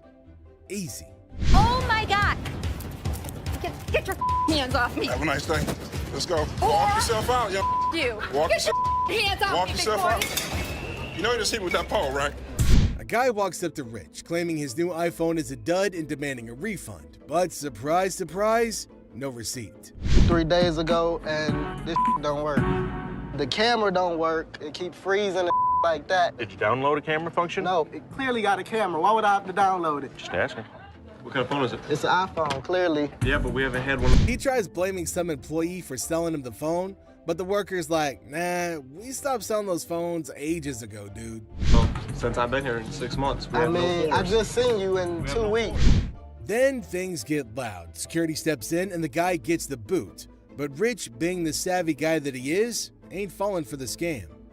Rich throws a curveball, suggesting they go test the phone in the parking lot. The guy doesn't know squat about the phone, and surprise, surprise again, no proof that he bought it. Scam busted. Can you go show him how it works? Take a picture out in the parking lot. Don't touch my phone, Show him dog. how the phone works outside. Why are you touching me? Okay, just don't touch me then. I'm gonna be back. I'm coming. Well, that's all for today, folks. Make sure to hit the like button if you really enjoyed the video. Subscribe to the channel and hit the bell icon. Until the next wild encounter, this has been a glimpse into the intriguing, spicy world of hardcore pawn.